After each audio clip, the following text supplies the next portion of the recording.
Sebastian, tell them what they're watching. Yeah.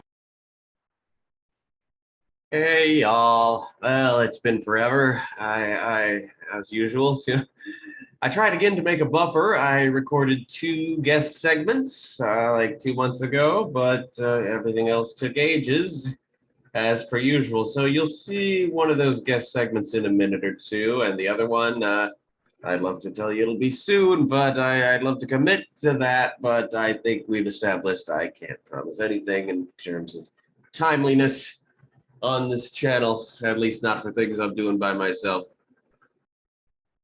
Real release dates we'll have in the bag, I promise you. So yeah, it would seem it took me long enough that summer weather is upon us. Apart from the guest segment, the podcast will once again be accompanied by the sound of my air conditioner. I know it's unprofessional, but if I turn it off to record, I'll go insane and then melt. It's hot in here. So stick with it. One of these days, I'll be able to whip up some genuine production value all on my own. For now, just work with me. And we've got a great episode for you today. Here on the Tapas and Stuff Productions podcast, I just kind of talk about stuff a lot on certain topics I desire to explore. In today's Team Salmon segment, AJ Schmitt comes on and we talk about the first Tapas production ever. In the middle, I continue my usual procedure of reviewing the fan fiction of my youth and earlier episodes of this very podcast.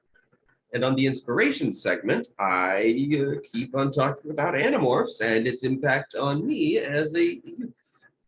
That was very surprising to learn I had enough to say about Animorphs that I had to spread it out over 2 episodes. 2 very, very long episodes, if I had to guess. I haven't done a head count on this one yet. Be sure to check the video description down below. On the Tapas website, you can navigate everything we currently have on the channel and around. And if you hit up our Patreon and just slip me $1 real quiet like, you can see some early production on the bigger things we're preparing. I imagine we'll actually have some productions ready on the channel proper quite soon. And that's exciting. So it's funny, this podcast used to be, it eventually became just all about the Disney films I was talking about, and the rest then just kind of became, obligatory. Now I feel it's all about the guest segment. Hopefully the inspiration segment is cool too. The fanfic segment is still largely just for my benefit, but I hope it entertains. And let's get into this. Okay, ready to begin? Ready to begin. Okay. Time. Welcome everybody to our Team Salmon segment. Salmon. Joining me today, we have my good friend, Aaron Joseph Schmitt. Howdy, that is me. Yeah, he was instrumental in the very first Tapas project, and we're going to talk about that and how it evolved further into things we're working on now. Yeah. And AJ's going to talk more about himself once we go through the slideshow, so let's dive right on into that. Nice. And we're back, yeah. Let's get started. Yes. AJ and I first met at auditions for Is He Dead, a play, kind of a lost play from Mark Twain, which our local theater was doing. It was my third performance at the theater, and I had no intention of auditioning for a play when the season was first announced. I never really thought I could do a play that didn't have any music or dancing in it, that just dialogue. I didn't feel like I could remember all that.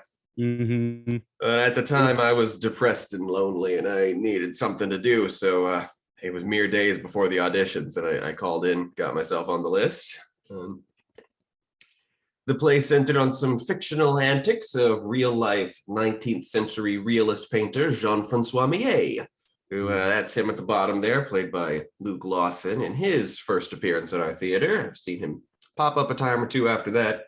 He did very good. Yeah, I was cast as his sidekick, probably the second most prominent role in the play, his crafty American apprentice, Agamemnon Chicago Buckner. AJ played his good-natured German apprentice, Hans von Bismarck. Yes. Hans von Bismarck is my name. Eating food is my game. What did it? Was it Limburger? Limburger is the it was the Limburger cheese and also the Wurst. Wurst, of course, 'Cause- yes, the Wurst. yeah, the Wurst is yet to come. I remember that because Brandon was like, I had a hard time trying to like enunciate the Wurst, or no, I was over enunciating, really trying to make it pop out. He's like, no, we don't want that. It's like, cool it down a little bit. No And I popping out, couldn't, okay. I couldn't until you actually did it, and then I was like, oh, okay, yeah, got it. And then Because that was my catchphrase. The worst is yet to come, and then you did it with your bratwurst. Yes, with my bratwurst. Yes, the best is yet to come. Man, I love that. I love that play. It was so good. Yeah, that was a lot of fun. Yeah, and finally on the far left there we have a longtime theater veteran Sidney Shackleton playing the temperamental Irish apprentice Phelim O'Shaughnessy. And this picture you see here, this is from the front page of the paper as Mark Twain. He's kind of a local icon. Our town of Quincy, Illinois is directly across the Mississippi from Twain's hometown of Hannibal, Missouri. So same general theater community there. And tell me a bit about your own theater experience. I know that just before Is He Dead, I saw you in Big Fish. Yes, I was in Big Fish. I played a multitude of characters, ensemble. I played the I'm trying to remember the characters. I was the brother of I think the main antagonist that was there. You're like a hillbilly witch hunter kind of thing. Hell, witch lover. Yeah. That was my best part. I love that so much. That was like the one line I had with that character, and it was great. And I just loved it so much because it's just that country witch lover. Yeah. Then Big Fish. Was a stage musical adaptation of a Tim Burton film of the same name, which I've not seen, but I liked the musical. I bet the films must be good. Musical's better. I forget the guy who played Obi-Wan in Star Wars. He was the main character or main actor. Yeah. I forget, but no. But my first production was actually Ian McGregor. Thank you. That was gonna bug me the whole time. Yeah. But no, my very first production at QCT was Sweeney Todd, and so yes, that was my family kind of forced me to do it a little bit, which I'm kind of glad they did. But I was also interested in it because I love Sweeney Todd. I love the musical with Johnny Depp. I watched that constantly as a child. Probably kind of shaped me a little bit. And then so I did that. I loved it, and then I did. I think. Was it Big Fish right after that? I felt like I did another one before then. I think it was just Big Fish. No? Yeah, I wish I'd seen QCT's Sweeney Todd because people are still talking about that one. Oh. Yeah. And then Hello Dolly. That was the other one. I done 3 musicals. It was Sweeney Todd, and then Hello Dolly, and then Big Fish. Okay. And then it was Is He Dead? And I loved all of them. I plan on it, but no, I haven't. I'm working on a house, or in this place I live right now is my remodeled home. And so I do plan on going back to QCT. I miss it a lot. And so I seen that some Fantasies is part of Fame. Is it MAME or Fame? MAME. Yeah, are part of MAME. And so I miss it. I do want to go back, but I love watching people. I know Mason's going to be part of the stage crew, which I did real quick. I did stage crew back in high school. So that's if you want to get really deep into the yeah, it was high school was my first musical production, or not musical production, but on stage. You want to go back from that? When I was 10, I was Captain Hook, and then people still talk about that. Nice. But yeah, and so, but yeah, that's so far all I've done. I plan on doing more. I hope I do more. But a little busy right now. Yeah, building your own place. Yeah. Oh yeah, building my own place. I got my own projects I'm doing too. I don't know if we want to get into that right now. But, we will get into that right at the end. Yeah, I would like to hear more about that. Yeah. Yeah, but yeah, and so let's keep moving. Yeah. Look at that handsome devil. Hey, yeah. So a lot of accents came into play in the audition process, we were all there. We were trying out for, the Chicago guy, the German guy, the Irish guy. And so naturally, AJ and I, we did get to talk on the subject of voice acting. And you can see here, I got my the only real gig I've had in that field to date. I was asked to narrate a commercial for the play itself. So that was cool. And AJ spoke of how he built a little recording booth in his own home, which you can see there. Yeah, and I was intrigued by that, and I wondered if I finally had an opportunity to start up what would become the first real TAPAS project. I'm a lifelong fan of the Infinity Engine games, the Baldur's Gate and Icewind Dale duologies, just various Dungeons and Dragons based PC games from late 90s, early 2000s. I've never actually finished any of them in the 20 plus years they've been out and I've been playing them. And I want to do that with an audience, to finally get to the end of the stories and do so with customized characters. I figured that'd be a pretty cool hook. Oh, yeah. Custom portraits for the game are easy enough to make. You just use any picture and format the file properly. Custom sound sets are much harder to come by, but with a community of actors and some good equipment and space for audio, I decided to launch TAPAS with a game of Icewind Dale. And I chose as my heroes the 6 fantasy characters from my newest interest, David Morgan Mars, a regular webcomic. As you can see here, the sprites from the game, it wasn't too hard to get them looking quite a bit like the characters, not far off. You can't normally be a lizard man in the games, but there are lizard men in it, so I hacked it a little, used that sprite. Yeah. Very good. But no, I can't do anything like that, trying to switch out sprite stuff. It take me forever to try to learn that. Yeah, no, I've been playing these games for a very long time, but very little of it legitimately, mostly just poking around in the code and stuff. And yeah, that's what this was all about, trying to actually play the games for once. And my only relation to the game is what we've done together. Yeah, no, it's not exactly a game people still talk about 20 years later, but yeah, it's I don't know, I'm a nostalgic guy. I'm still, the games from my childhood, they do hold up. So I want to dive back into them. And okay, I was going to say something else. Hang on. I ruined your train of thought, didn't I? Not necessarily. I lost it and I had it again and then I lost it again. Okay, hang on. We can trail back. I hope so. Man, yeah, it was something. It wasn't in my notes, but I had a thought. Yeah, we're gonna cut all this out. But if we, if I can, if it pops back in, I hope so. I hope it does. Okay. I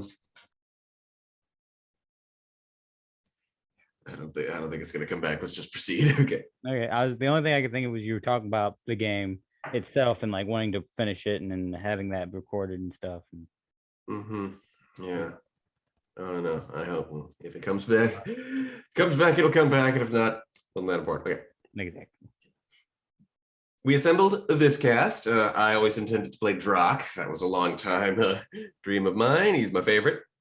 AJ, I felt I finally had someone who I felt had the personality for Dwalin, and he took well to the Scottish accent.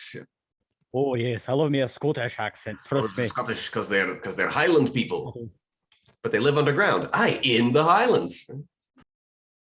In the Highlands. Okay, lost our connection for a moment. And I remembered what I was going to say. I cut out like a minute or two of me trying to remember what I thought of that I was going to say. But I remember now. It was that in the previous Team Salmon segment, I whipped out just a very old joke I have. It's just about how TAPAS got started. It's like it was March 2018, started TAPAS. And that's the story I whip up. But what we just told is a bit closer to the actual story. More makes it more real. Yeah. So it's it's not quite how it started. Like before that, I was planning stuff, and I had a musical kind of written that I still do hope to put together one day.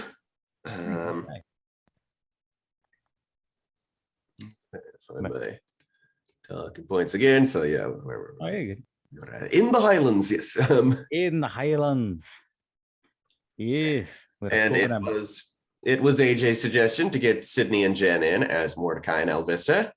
Sydney was Yeah. our third apprentice. He took to that role very well. I'd hoped Mordecai at first to have an Australian accent in tribute to the comics origins, but Sid couldn't quite pull that off, having just come down from being Irish. He couldn't quite make that leap across the world like that. So, Mordecai's English now, more typical fantasy sound, but it worked out, I think. I think it does work too. Mason does play it well. Yeah. As the replacement. Yeah, and Jen, Sydney's wife, she was my character's love interest in Is He Dead? And that was a lot of fun. It was such a goofy show, and Oh my gosh. and they both brought a good sound to these characters. Mm-hmm. My favorite part of that show, real quick to go back to that, is when we're having to disassemble the parts of I forget what was the lady, the artist. Who was the artist? Mia. Yeah, and we had to disassemble they're her. frightening off the fiance by pretending that he's got false eyes and false hair and a false leg. And, yeah. Sorry, tangent. I was not in that scene. I had to wait around. Oh, yeah, still good. Yeah, I bet you just did really good things with it, because it didn't sound all that funny, but everyone who saw it, it was a favorite part. So must have done it well. Boy, yeah, because couldn't hear it really well, because like him jumping around, and then everybody was kind of like yelling and being like crazy. So it was more of a visual gag. That makes sense. Yes. Mm-hmm. Who else we got on here? Okay, well, we got Drew, very prominent and popular guy in the theater scene. He was in the first show I ever did. It was Spamalot. He was Patsy, and I got my debut as Sir Robin, and that was a life-changing experience for me. And I thought Patsy was rather Hobbit-like, and Drew knocked that out of the park. And finally, Michael, who I met on my second show. We were both male ensemble in the musical She Loves Me. He had this suaveness for Kairos, and he loves doing this. He feels like it's great prestige, and I'm honored by that. I like that. Yeah. The sound sets are available for download on the TAPAS website. Currently, they're just on the website. There's over 300 sound files, and you got to download them one by one. It's pretty inconvenient. Hopefully by the time this episode is out, I'll have transferred them to a Google Drive folder. That's a lot easier to navigate. And so, but no, I had to say I love Drew because he does play Elf and one of the QCT musicals. But my first interaction with Drew was with Sweeney Todd when he played Signor Pirelli, the other barber of Fleet Street. Signor Pirelli, yes, he does a lot of good stuff. Yeah, he was the lead in Elf. He was Buddy the Elf, and that seemed quite natural. Yeah. Michael, wasn't he in Sweeney Todd as well? The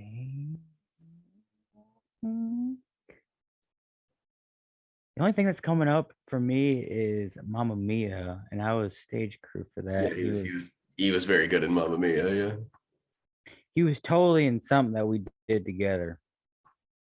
Maybe it was Big Fish.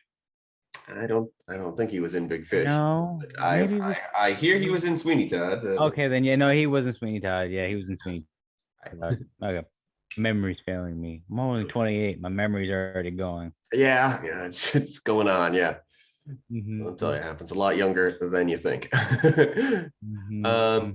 So after we made the sound sets, I started playing the game itself, and we regularly went back to AJ's place to turn it into what I call a Let's Play with a full cast. Only a few characters in the game have actual voice actors, and so all the other characters, we dubbed in voices for them.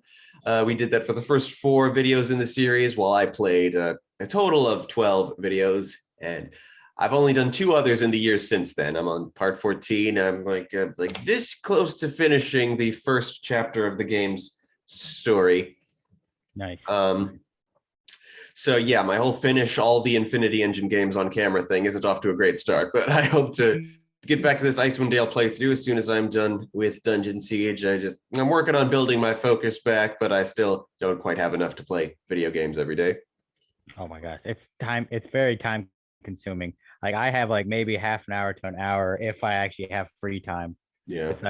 Besides like just doing adulting stuff like dishes and laundry and projects and family, and it's nuts. Hey, which reminds me, I've been toying with this object, and it says IHD 2018 on it. So clearly, it was some sort of gift for the cast of Is He Dead? But I can't figure out what sort of object it is. What is its function? It was to hold something like I forget what was the hold. I feel like it was a plate, but I don't know if I still have that, and so I would have to go through my stuff of QCT to figure out what it was exactly. Yeah, if you remember who handed it out. Yeah, I've been meaning to like send post it. What sort of object it is, because it's a gift and I want to use it, but I don't know what it is. Yeah, I think it's just to hold like decorative plates, or to hold like just like a mantle. It's just like a mantle thing that holds something up. I guess, yeah. Well, I've been or maybe it's a book propper.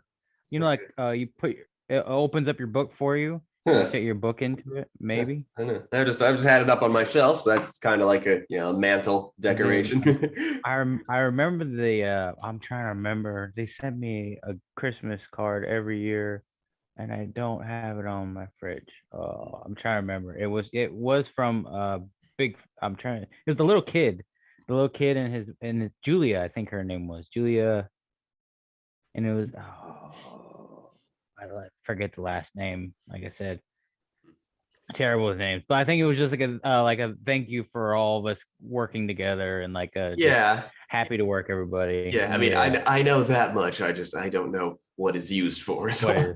No, I think it's just like if you took a small saucer, like a small saucer plate, like a decorative one. I think that's what it's for. Yeah, that makes sense. Like it's got the I'll see about that. Yeah.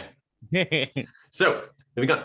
Our good friend Sadie Allen, who uses her Patreon privileges to request talking points for this segment. She wants some more anecdotes about the creation of these sound sets and voicing the dialogue in the game. So we're going to continue the flow of this conversation, but we're going to jump back and talk more about that experience. First, let's talk about where all this led. Playing this game, editing the footage, exploring the Forgotten Realms with the heroes of a regular webcomic. In my head, I started composing my own adventure starring these characters, involving other elements from the comic and some of my own invention, and even a few from the game that I felt weren't really developed enough. And I can't speak much on the process of coming up with that story. It just kind of happened. And it got to the point where eventually I emailed the author, David, who had previously expressed his approval of the sound sets, to ask him about creating that project. And he's up for letting us do as we will with it. It's more of a fanfic thing. He's not really comfortable with us asking anybody for like funding or anything, but that's okay. This has become the story I want to tell. I'm passionate about it, and it's going. We call it Irregular Fantasy. Let's see, it was June 2020 when he granted me the blessing, and shortly after that, I accidentally deleted all the story ideas I had, and so I left it alone for a few months after that because that was depressing.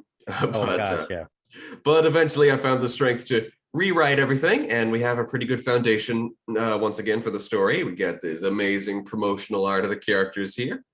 We just finished a screenplay for the 2-part pilot, and we've written and voiced some pre-pilot character shorts. Yes, all of it was awesome, fun. When we first started getting back into that, originally all 6 of the original cast members signed back on, but we've lost half of them since then, unfortunately. Drew became very hard to pin down. He's very busy, very prominent theater guy. I had to admit he just wasn't going to have the time for this. So I approached Randy, who's appeared in a TAPAS project previously. He was the uncle in Better Yet. If you have not yet listened to Better Yet, you must. It's quite good. Yes, you must. It's very good. I love it. I've listened to it twice so far. Cool. And Randy even has a useful knowledge of the source material. Drew's not really a fantasy genre guy. He's just a musical theater guy. But Randy is a longtime avid tabletop gamer, and he's the only person I know who already had prior knowledge of irregular webcomic and David Morganmar's work in game design. And he's working on developing a gaming system of his own, which will be the general framework for all of the fantasy stories in the TAPAS catalog, such as it is.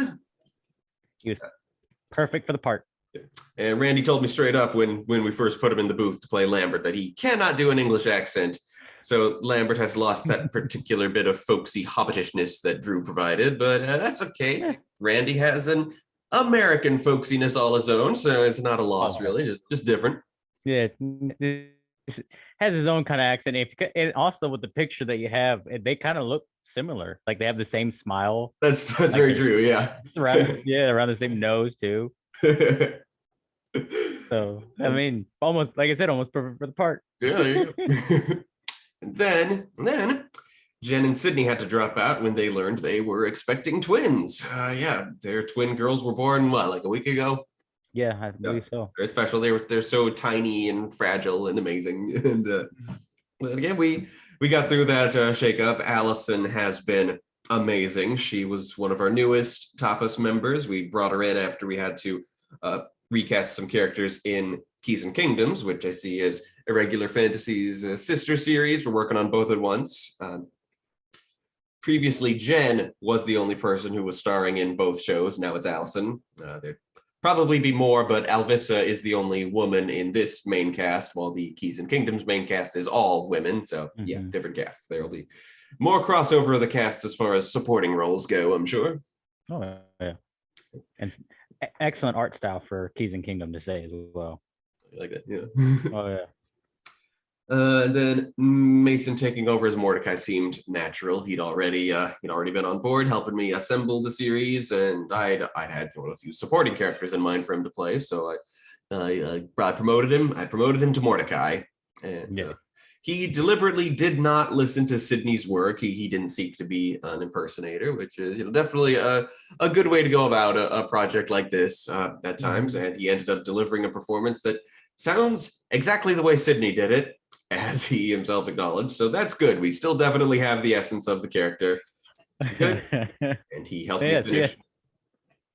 He helped me finish writing the pilot, and we have Mason to thank for Tapas's first big fiction project. He wrote Better Yet, and I asked if we could make that our first thing, and we did. If you have not listened to Better Yet, you must. You must again. You must. Just said that. And of course, we got AJ Beck, still our boisterous Dwalin.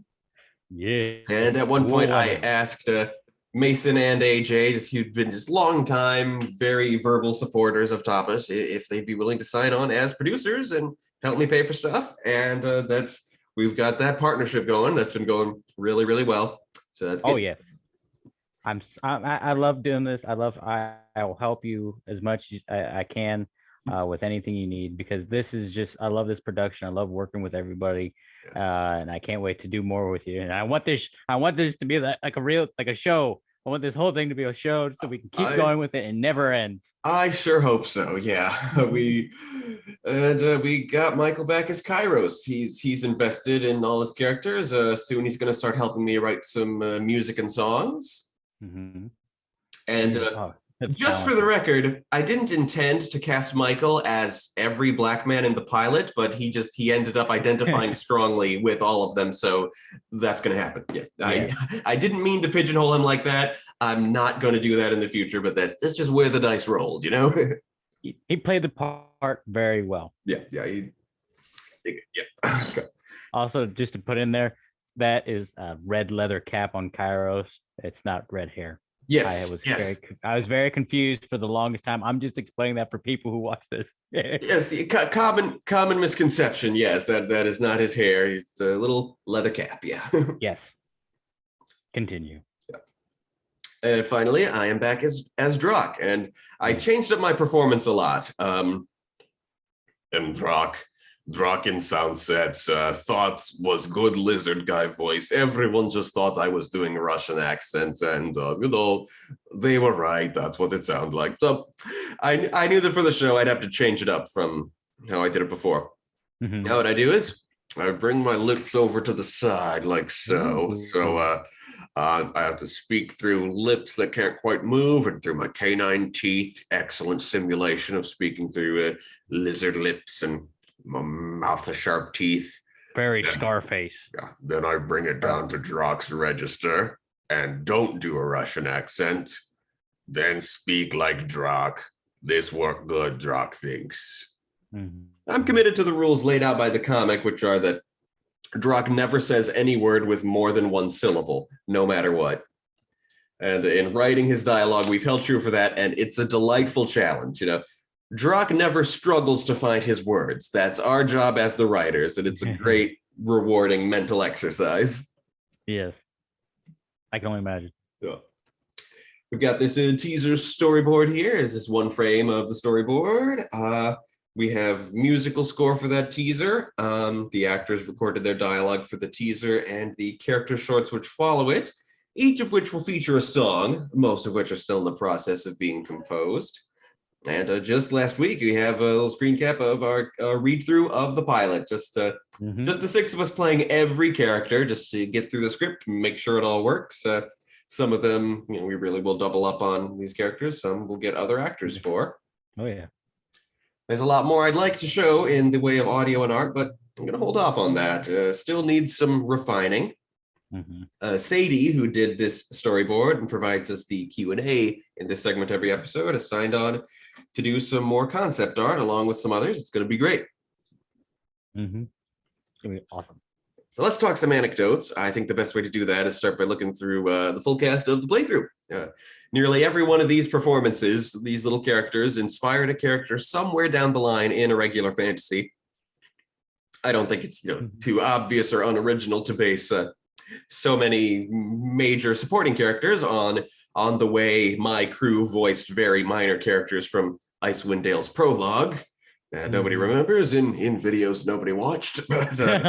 And I don't want to spoil much about who any of these future characters might be. So what we're focusing on mostly is anecdotes from the production. I know when Jen and Sydney came in to record their supporting characters, we also had them watch me play. And AJ did that a couple more times as well. So we lost quite a bit of that recording.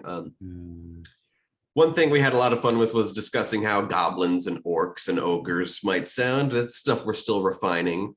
Okay, so goblins, orcs, and ogres are the typical opponents most D&D heroes face, and Icewind Dale held true to that, and Irregular Fantasy will as well. Yeah. Definitely the most impactful story from the production of the Let's Play is the little tick AJ used to have for staying in character as Dwalin. Oh gosh. When the Scottish accent started to slip, he just go Scottish, and that brought it back, and that was amusing on its own. And then one day we were talking about what we'd be recording later, and I said we'd be doing some goblins, and AJ was like, goblins. And I said, well, I think that's what goblins sound like, but I don't think they say goblins. And I compared it to Scottish guys walking around going Scottish. And that ultimately led to a very funny gag in Irregular Fantasy. The idea that in the court of King Dworin, there are these just three dwarves who just waddle around in the background going Scottish. And we recorded their scene in one of the character shorts. It's the two of us and Mason playing them. And after every take, we just cracked up. And I could see Isaac, the studio guy, just rolling around in his. Oh my god! And I was listening to it, when Isaac had sent me all the raw files, and it's even funnier than I thought it would be. I'm so excited to edit it all into the scene. Oh my gosh. Every time it gets brought up or I even think about it just during the day, I laugh because it's just so much fun. Or so funny that what happens. And it's funny that's kind of a way I have to sometimes get into characters, just think of a phrase or a saying, and usually it's like one word or two words. And that's pretty standard practice. It's one thing you do, but just the fact that it was the word Scottish to get back into a Scottish accent, that was just so amusing, and I love what that became. It's a lot of fun, I think. No, yeah, it's very Pokemon-ish. Yeah.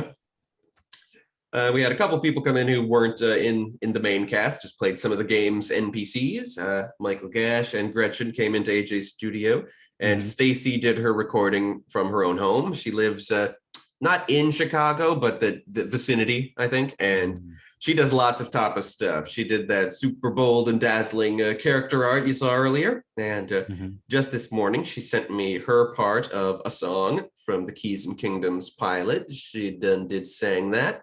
Yeah, I've seen that. These are probably the best examples for performances inspiring irregular fantasy roles. Like Michael delivered a brilliant performance as Pomab, the grumpy shopkeeper. So I put a similar grumpy shopkeeper in the fantasy pilot, his scene was fun to write, and I hope we can do more with him later on. And we had Gretchen as Grisella the bartender and AJ as Quimby the innkeeper, both playing the characters just so jolly and cheerful, and that made me want to bring those two personalities together to make them like a couple who runs an establishment. They'll be the proprietor of the tavern where the heroes all meet each other. And I thought I'd make those characters like a full tribute to all the Infinity Engine games. Like I took the character sprites of these proprietors and the iconic jolly fat man and woman, which the games often use as bartenders and shopkeepers. And I zoomed in on those sprites real close, like I tried to catch all those tiny details that they got. And so the innkeepers in the fantasy pilot will look just like that. Yeah. AJ checked his own performances in the games recently, and he spoke to me of how embarrassing it was to hear his performance from several years ago. That is a universal experience for any artist, I think. Oh my gosh, yeah. Yeah, I think it was said best, I think, by Rich Burlew, the creator of another D&D based webcomic called The Order of the Stick. I'm going to make a party based on that comic's heroes whenever I get around to playing Icewind Dale 2. And what Rich said when thinking back on the very first Order of the Stick book, he said, I know it's an artistic cliche, but when I look at my early work, I want to projectile vomit. Oh, oh my gosh. Yeah.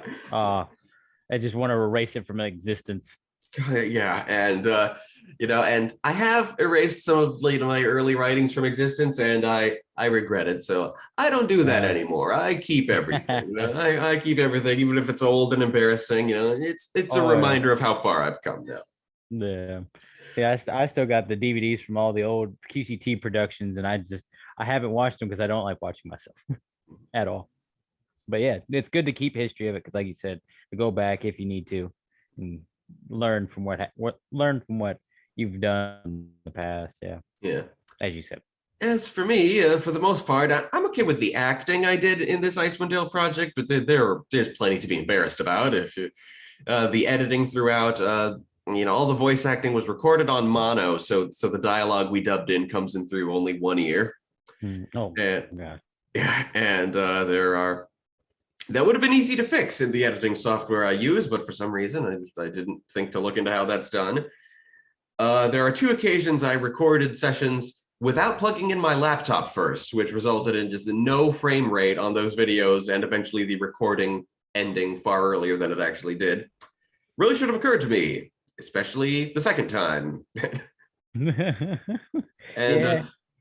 And yeah, I don't really cringe at my acting, but I do a bit at everyone else's, and it's not the actor's fault. It's mine for directing.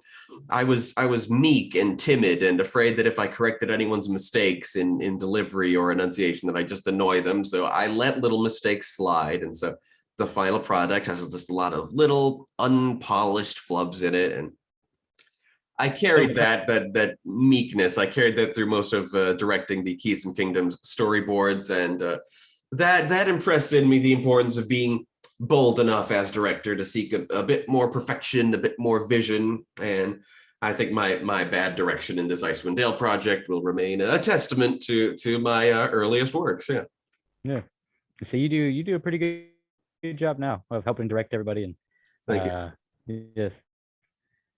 Yeah, it helps. It helps. I have Mason with me co-directing everything thus far, and yeah, he's real good. He always has a great idea for better delivery. It's quite good.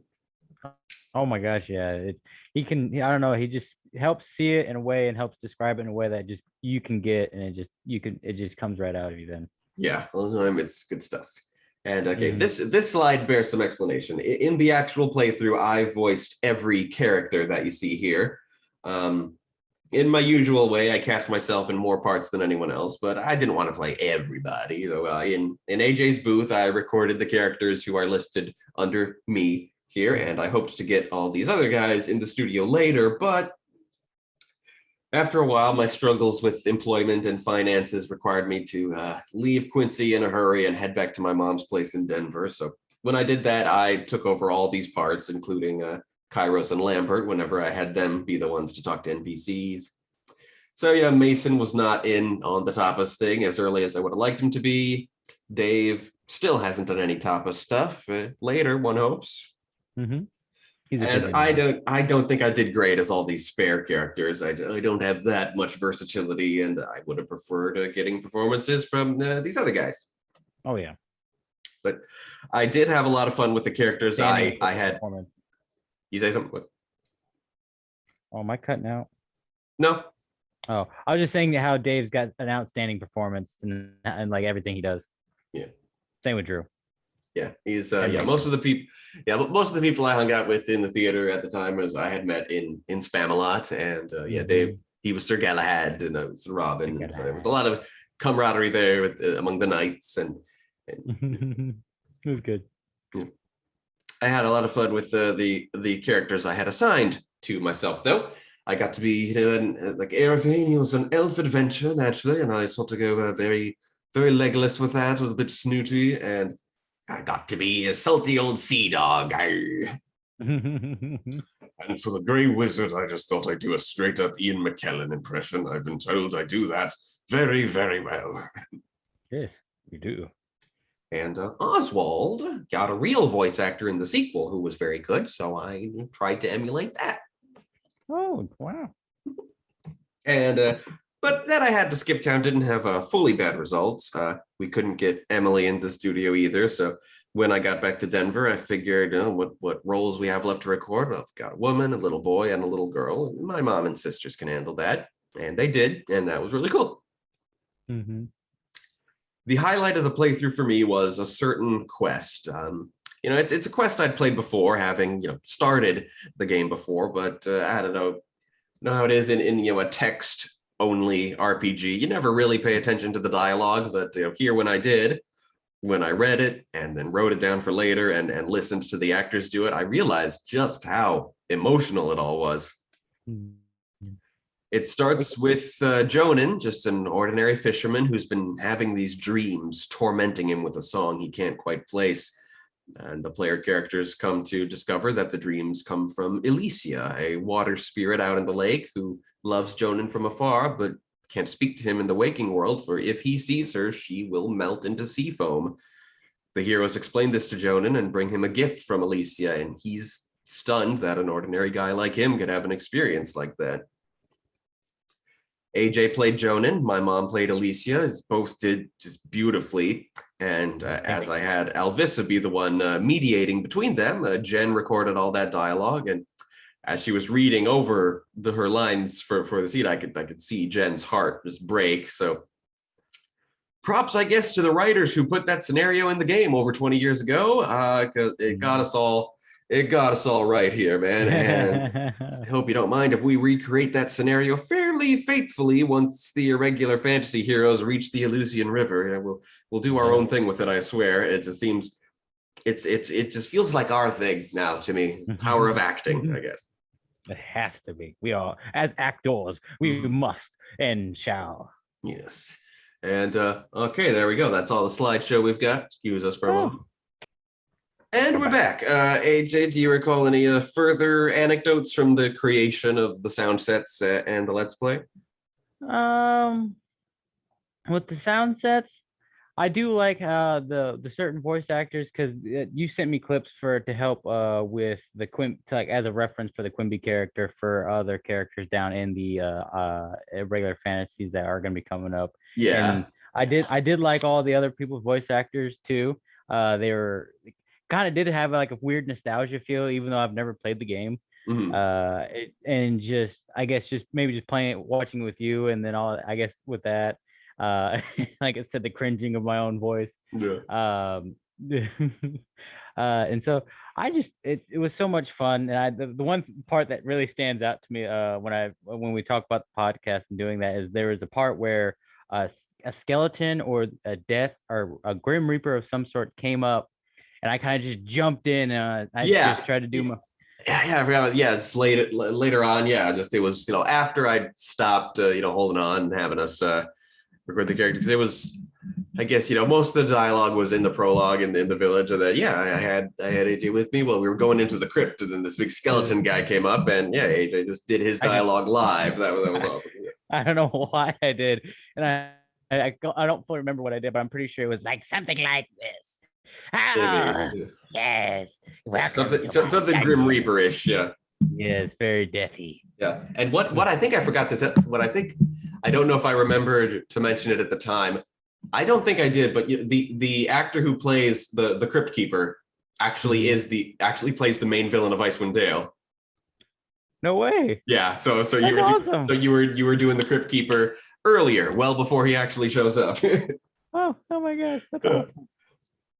What a quainting. And then with the let's play of just how everything went, I loved it. It was so much fun working with everybody and making the sound booth and recording for all that. Yeah, it was a fun acting exercise, and I hope we pull it off more successfully with another game in the future, maybe. Oh my gosh, yeah, that would be awesome. And even if we get like Mason into it, like just kind of like a group session of watching it and making decisions, and even maybe just jumping in sometimes for those voice acting, like just randomly like that, where if one of us feels like the need to jump in and do a live voice acting session or bit.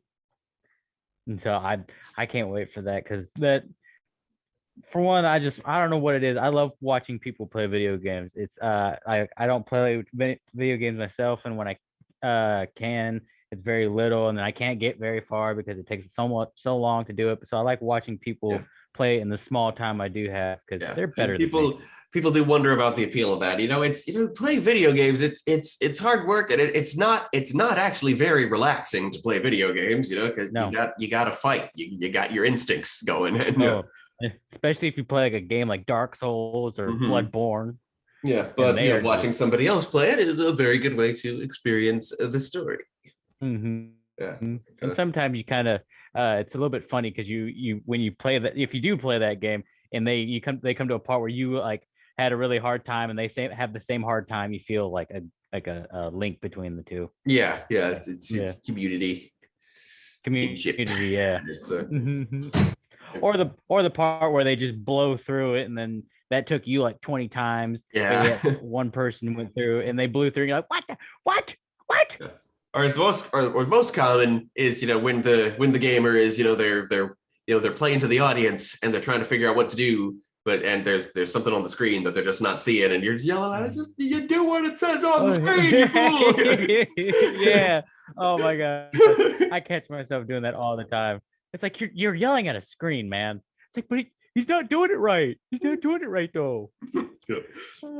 When you mentioned it, you reminded me of something that with the sound sets. I printed out scripts for all the sound sets. All 6 characters had lots of little lines that they would do, and I had fun picking those out from the comic first of all, and especially like when we had Sydney and Jen in, and all 4 of us just read through what our sound sets would be, all our attack sounds and getting hit sounds, and I still got those papers, all the sound sets. No, that's awesome. Yeah, because I actually went through one time by myself when I had that sound booth, and I did all my own kind of voice acting with it, and so it was fun, and like I love doing it with you guys too. So it's a great memory to have, and I'm probably gonna pull them up later, probably. Yeah, and let's see practice. If let me find something here on my playlist, if I'm not mistaken. Oh, you're good. Where are you, playlists? Okay, but yeah. If you go here to the channel, if you go to the miscellaneous production videos playlist, you will find a demonstration of the original Irregular Fantasy sound sets that we all did, and that was a lot of fun. Oh yeah. And yeah, as for further gaming, later this week. So by the time this podcast airs, AJ and myself will have visited Mason's house to begin a project called Grease, Gum, and Mud, which is a gaming series I've been conceiving for even longer than any other project I'm currently working on, which features 3 characters. Just, it's basically a let's play, but we also write our own script behind the scenes of it. We features 3 characters who they riff on the game, they make fun of it. It's classic riffing, and they also discuss their own problems as they return to the game day by day. So we'll see how that goes. If we've got the equipment for it right now. Let's play videos, I don't know how so many people do them, because finding equipment that actually works right is been a shockingly tough process over the years. Oh my gosh, yeah. Usually it's expensive too. If you get to try to get the right thing. Yeah. So I'm right there with you. And finally, we're going to talk about other things AJ does. Hit me up, bro. Oh, my turn. Yeah. Well, I'm kind of a goofy guy. I'll admit that. I love doing voices all the time. I'll do them in public a lot. That's kind of like what I like to do, main. But I'm kind of a jack of all trades. Like I said, I was remodeling this house for a long period of time. I'm still working on it. Like I gotta get the ceiling lights done, some other things. I got so many projects in my own head right now. I would love to have a workshop to do some woodworking, to do some metallurgy, doing some blacksmith stuff like that.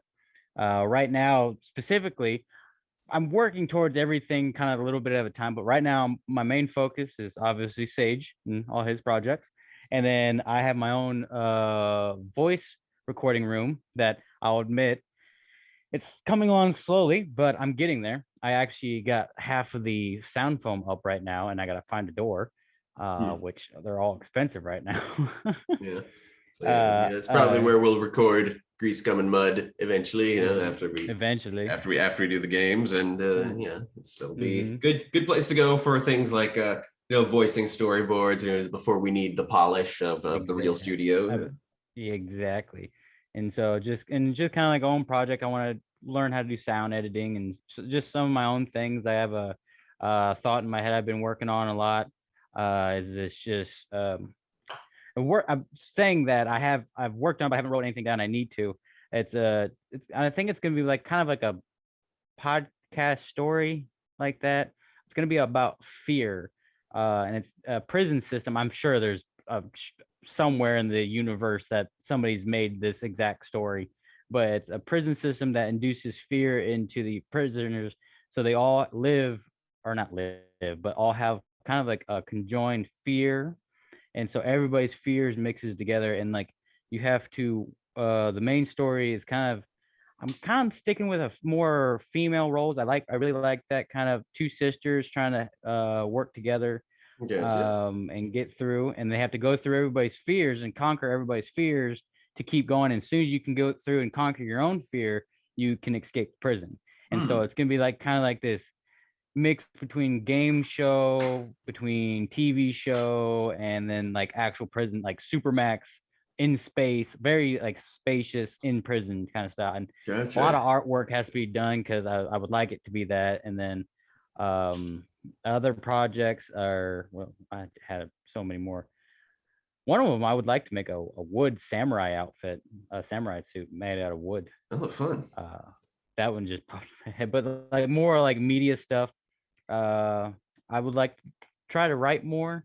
Like it's just hard to do sometimes, and I'm not the most creative all the time, and sometimes you get that block. And yes, I know that's I'm hard. humming a lot. And so hopefully when I get the studio up, I kind of have more of a workspace where I can just zone out, don't have to worry about anything else, and then I can just focus on writing, any voiceover stuff, just doing characters in general. I would like to get into personally just becoming a voice actor, and even in a small way, even. And then I have done some what is it? Oh, I lost it. Comedy, but it's more what is it called? Open mic night. I've done open mic nights. Fun. And I'd like to. Oh, yeah, that was actually really fun. But I would really love to go back and do that. I've done it twice so far. The first time it was okay. I didn't get too many laughs. There was a lady who was sitting in the front row. It was my very first joke, which granted was kind of my name is Schmitt, and so a lot of people get my name wrong, calling it Smith or Smith or other things. And I get the point is I would respond to something else besides Schmidt, even if it was called shit. And there's this famous saying, shit happens. So I included my name to be Schmidt Happens because my brother, he's even got a business called Schmidt Happens Masonry. You know, look him up in the Quincy area. And so I kind of want to do something like that, become like a Schmidt Happens studio, but I included that into the joke of Schmidt Happens, and it was happening to me, and it included poop because the whole story was me being on the toilet after like a really bad Taco Bell night and yelling up to God, going, why God, please just make this end. And you just hear in the distance God going, Schmidt happens. It happens. Yeah. And then this lady in the front row just crossed armed the whole time, just looking at me like, I can't believe you're making a poop joke. And I was like, well, go ahead. Yeah, open with that. Oh. I love the open mic. You know, I always wanted to do. I always wanted to go out and sing karaoke. I think I've been a big hit at karaoke in the past, but I've never really done it in like this really big setting. I think it would be a lot of fun. Oh my gosh. Yeah, because the only thing that I've done like that would be like at parties where people bring out like dance and like you sing to the song while you're dancing. Yeah. And like, but yeah, like an actual karaoke night, that would be really cool. Can like have like a recorded party session, even like have multiple people come in and we could make it, or like you could even have like a production show of like turn this looks like a party of people coming in to have this karaoke, but then it turns into this production of everybody kind of like singing and like there is dancing and choir involved or choir and like choreography involved to just they're supposed to be having fun little karaoke night. So like a flash mob karaoke, right? Exactly.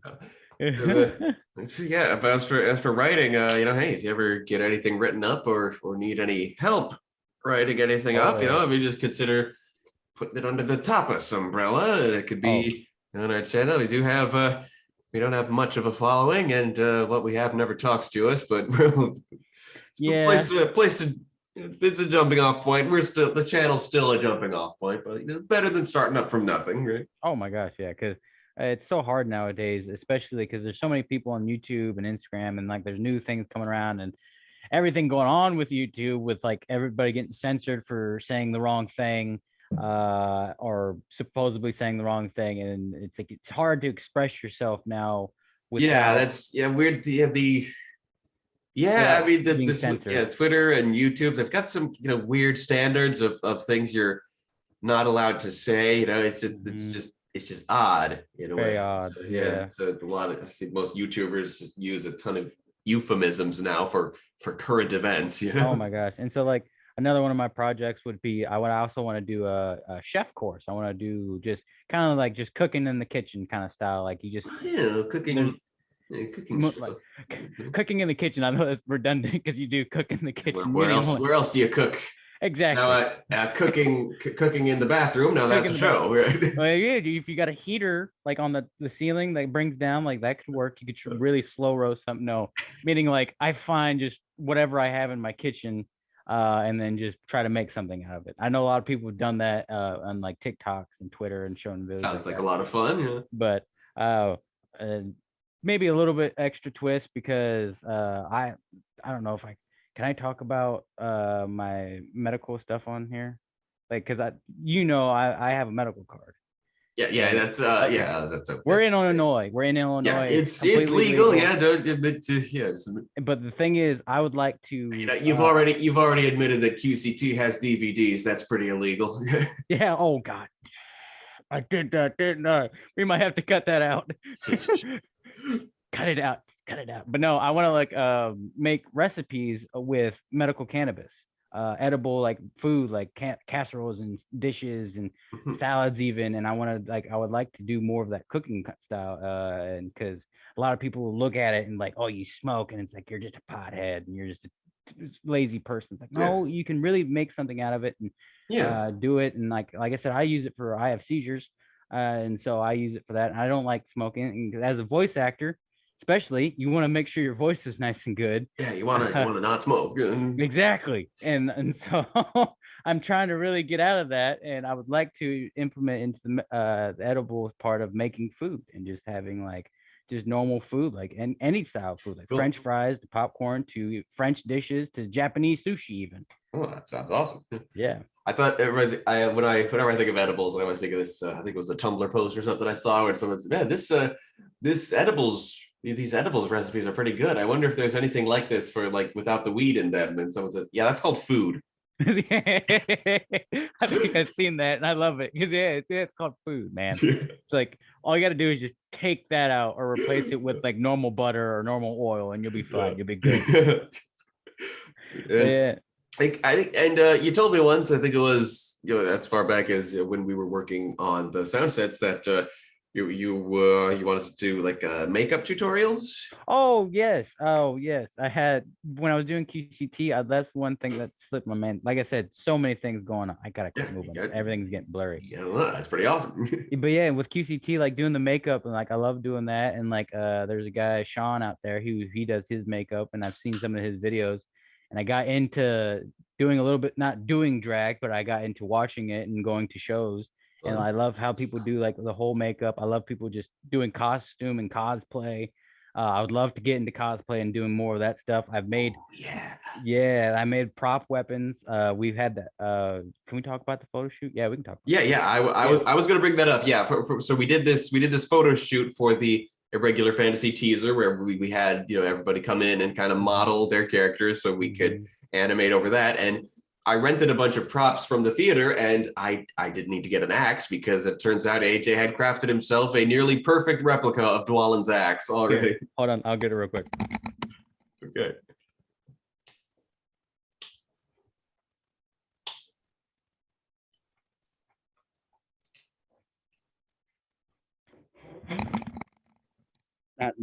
Not nearly perfect, but I am planning on working on it more. Hey, yeah, I mean it's got the shape to it. Yeah, it's real good. Shape, it's got the symbol. It is kind of proportioned to how Dwalin is because it's a very one-handed weapon, so he carries it down here.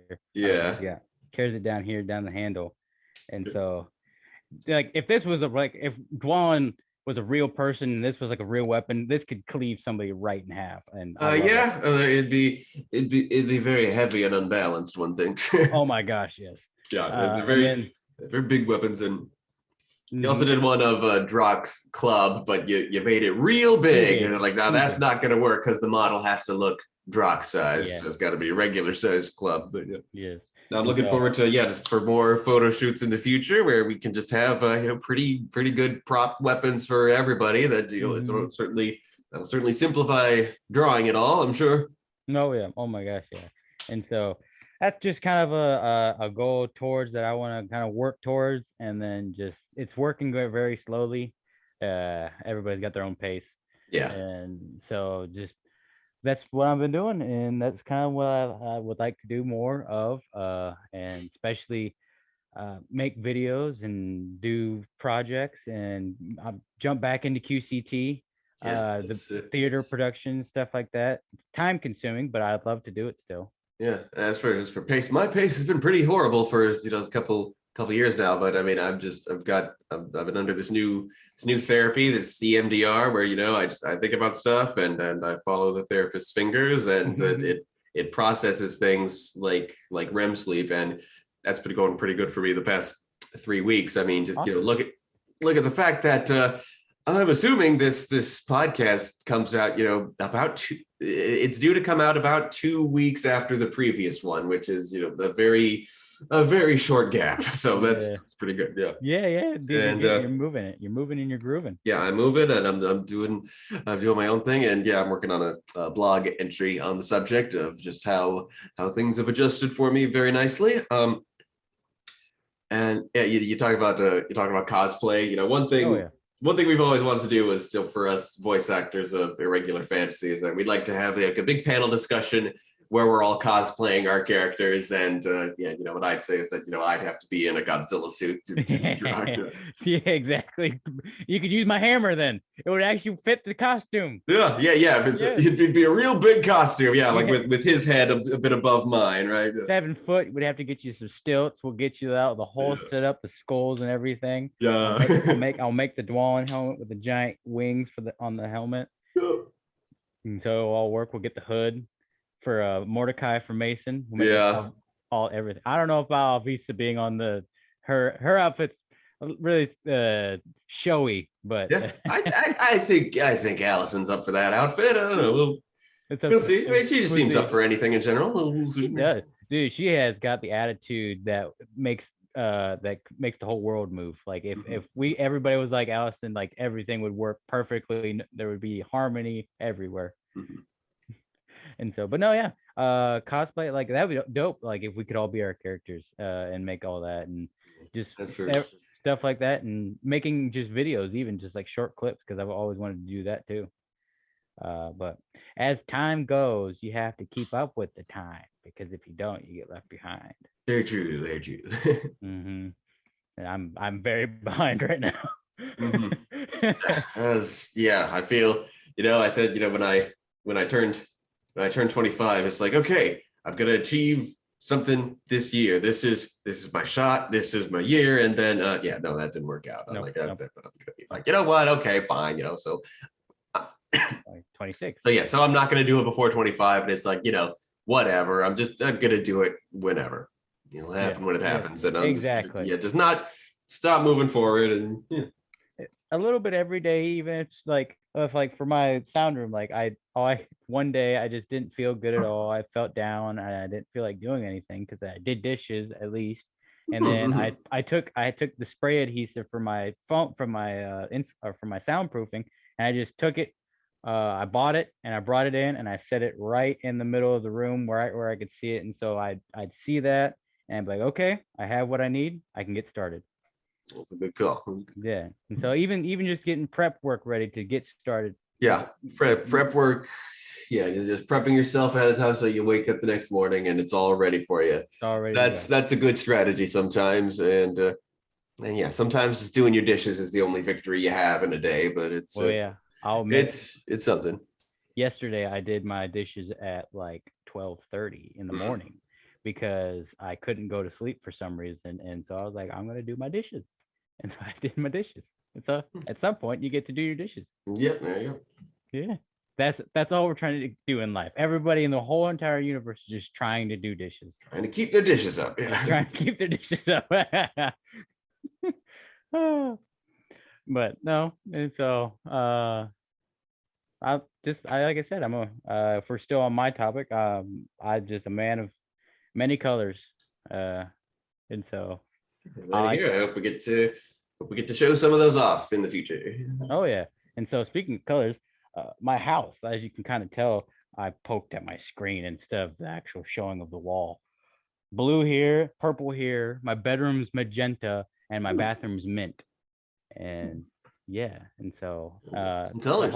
The whole sound, even my sound room, I got the old foam, the red and black. Well, I love the red and black. Yeah, I'm gonna get some other foam from a neighbor who does voice and music stuff, and he's got foam, and I don't know what color it is, and hopefully it's like a different color, and it's exciting. Yeah, and mix it all up. And so I can't wait to finish all that up, and just everything. I'm glad everything's happened the way it has, because if it didn't, I wouldn't be who I am today. And totally. I'm just even the downtimes, because you have to have the downtimes to pick yourself up, or have somebody help you pick yourself up, and then just continue on and just to try to live life as much as you can. Exactly. Yeah. And try to be positive, because it's a negative world. Sure is. It's hard. The world is not a nice place to live, but all you can do is just try to make it a little brighter, one day at a time, right? One little corner of it at a time. Exactly, as much as you can. And so, because I believe if you're here on this planet, you were put here for a reason, and at some point you're going to come to that point to realize what that point was. And so I believe that wholeheartedly. And sometimes it just takes a little bit longer to find out where you're at. Some people don't figure it out till they're 80. Very true. Very true. Mm-hmm. So yeah, thanks for being on my segment with me. You're like my first. Yes. You're like my first real guest I've had on here because I've had just had some of my I've just had some very regular collaborators who I see every day came on, and before that it was the first time I did this segment it was just to show off my pets, and that was it. Yeah. Nice. Hey, pets are all over the internet. They are like the primary source of the internet. Like yeah. The internet is for cats. Yes. Yeah. Exactly. Let's see who how you doing, boys? Ooh, we got some kitties. Yep. Oh, look at those kitties. Oh, yes, my cat just walked away from me and got snuggled. Momo, come here. Come here, Momo. Come here. Yeah, come here. Come here. I'm calling you. Come here. Come closer so I can grab you. Come here, you. Kitty. Here we go. Kitty time. Yes, this is Momo. And yes, it's from Avatar. Yeah. I can see The it. lemur. Yeah. What's your kitty's name? This one's Marmalade. Marmalade. Hi, Marmalade. So this isn't my baby. This is my girlfriend's baby, Jamie's baby. But he's also my baby. Yeah. What are you staring at? Are you staring at a demon? Is there a ghost over there I need to be worried about? Go get the ghost. Very intently at something. Dude, he was like he's just staring over there. So, See, is something banging? I did hear a noise earlier, like we were doing the podcast. I don't know if it came through the video, but I heard this loud noise, and I was like, "What was that?" And so like I quickly popped this off, and I was like, "Is it gonna make it again?" And it didn't make it again, so I don't know what it was. yeah. I didn't catch that, but I was pretty deep in my script. I was focused. Yeah, that's what it was. Yeah, you were really into it, and I just heard a bang, and I was like, "What the heck was that?" I was like, "Okay," because sometimes. I think everybody has that feeling. Like sometimes you hear a weird noise in your house or where you live, and you're like, "Is it haunted? Am I haunted?" Just especially when I'm wearing headphones, like every couple of seconds, I go, "What was that? What was that?" Somebody saying something. Somebody said something. Oh, Did the cat say something? Yeah. Somebody say my name. I could swear I heard my name. God, I swear I'm doing okay. No, I'm not doing anything bad. But no, I love this, dude. Thank you so much for having me on. I really do appreciate it. I do. It was an honor. I hope to do more with you, man. Yeah. I do plan on continue to do. I do plan on it. Yeah, there's more coming up this week, and lots of regular fantasy to do for sure. Oh my gosh, yes. And so I can't wait to do more of it. So you got any final words for this? No, not really. Just just thanks so much for being here, and let's move right along, shall we? Eat your vegetables, exercise, and drink plenty of water. Oh yeah, water for sure. Water for sure. That's like the main thing. I should have led with that one. Drink plenty of water.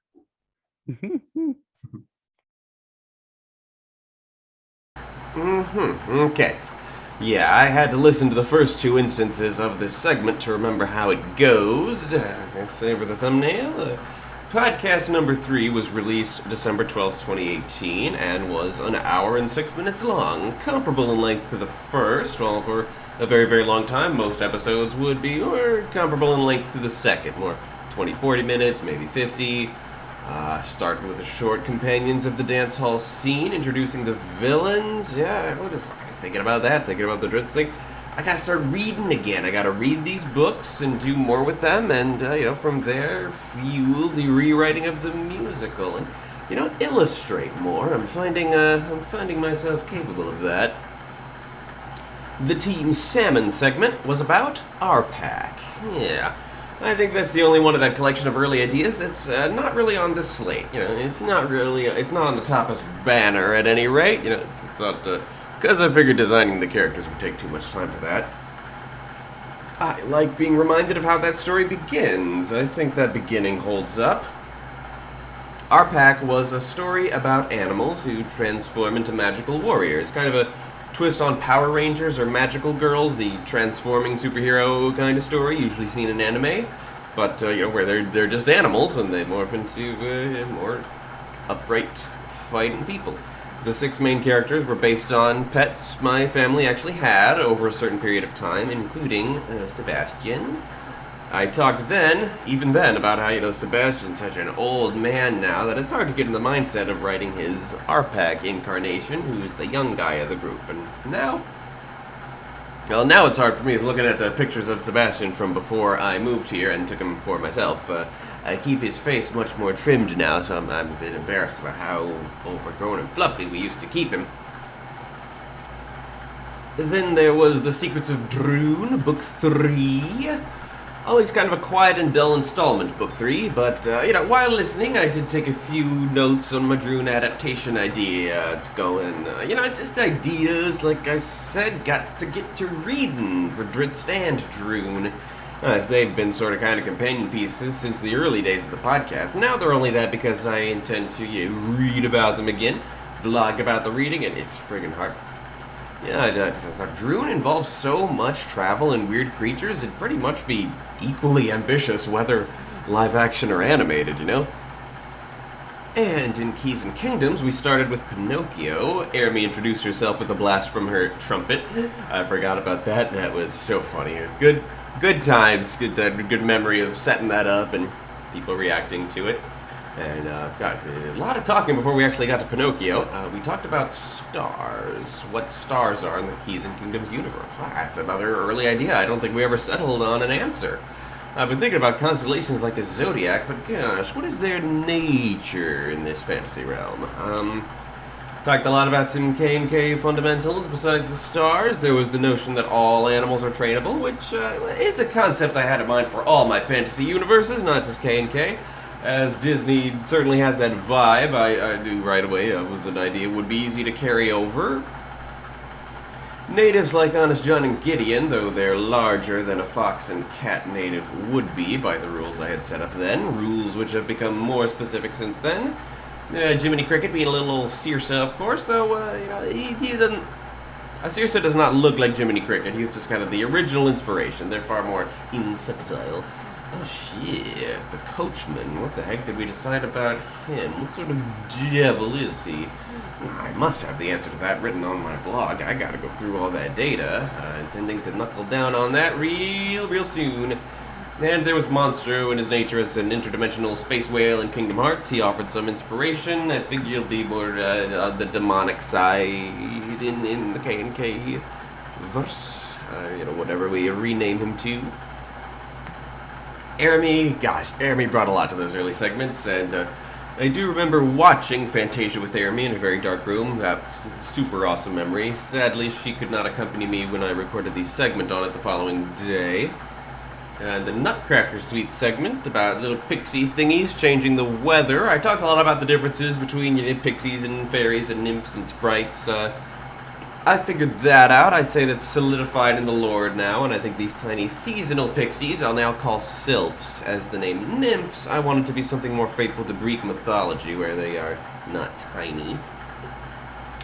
Sorcerer's Apprentice had his magic, not the source of Yensid's power, the wooden sentinels inspired by the enchanted brooms.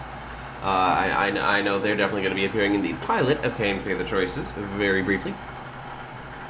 Rite of Spring, my favorite segment to watch. Long and intense look at the ancient Earth.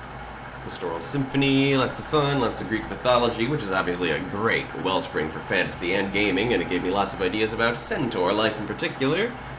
Dance of the Hours is just cute, some ideas for natives and settings, and of course Night on Bald Mountain and all its ideas for evil minions. So yeah, there we go. I guess back in episode 3 of the podcast, it was what it was. I'm glad to be back to looking back on it. I'm eager now to see number 4, so you're really hoping I can, knock on wood, get that next episode out. Yeah.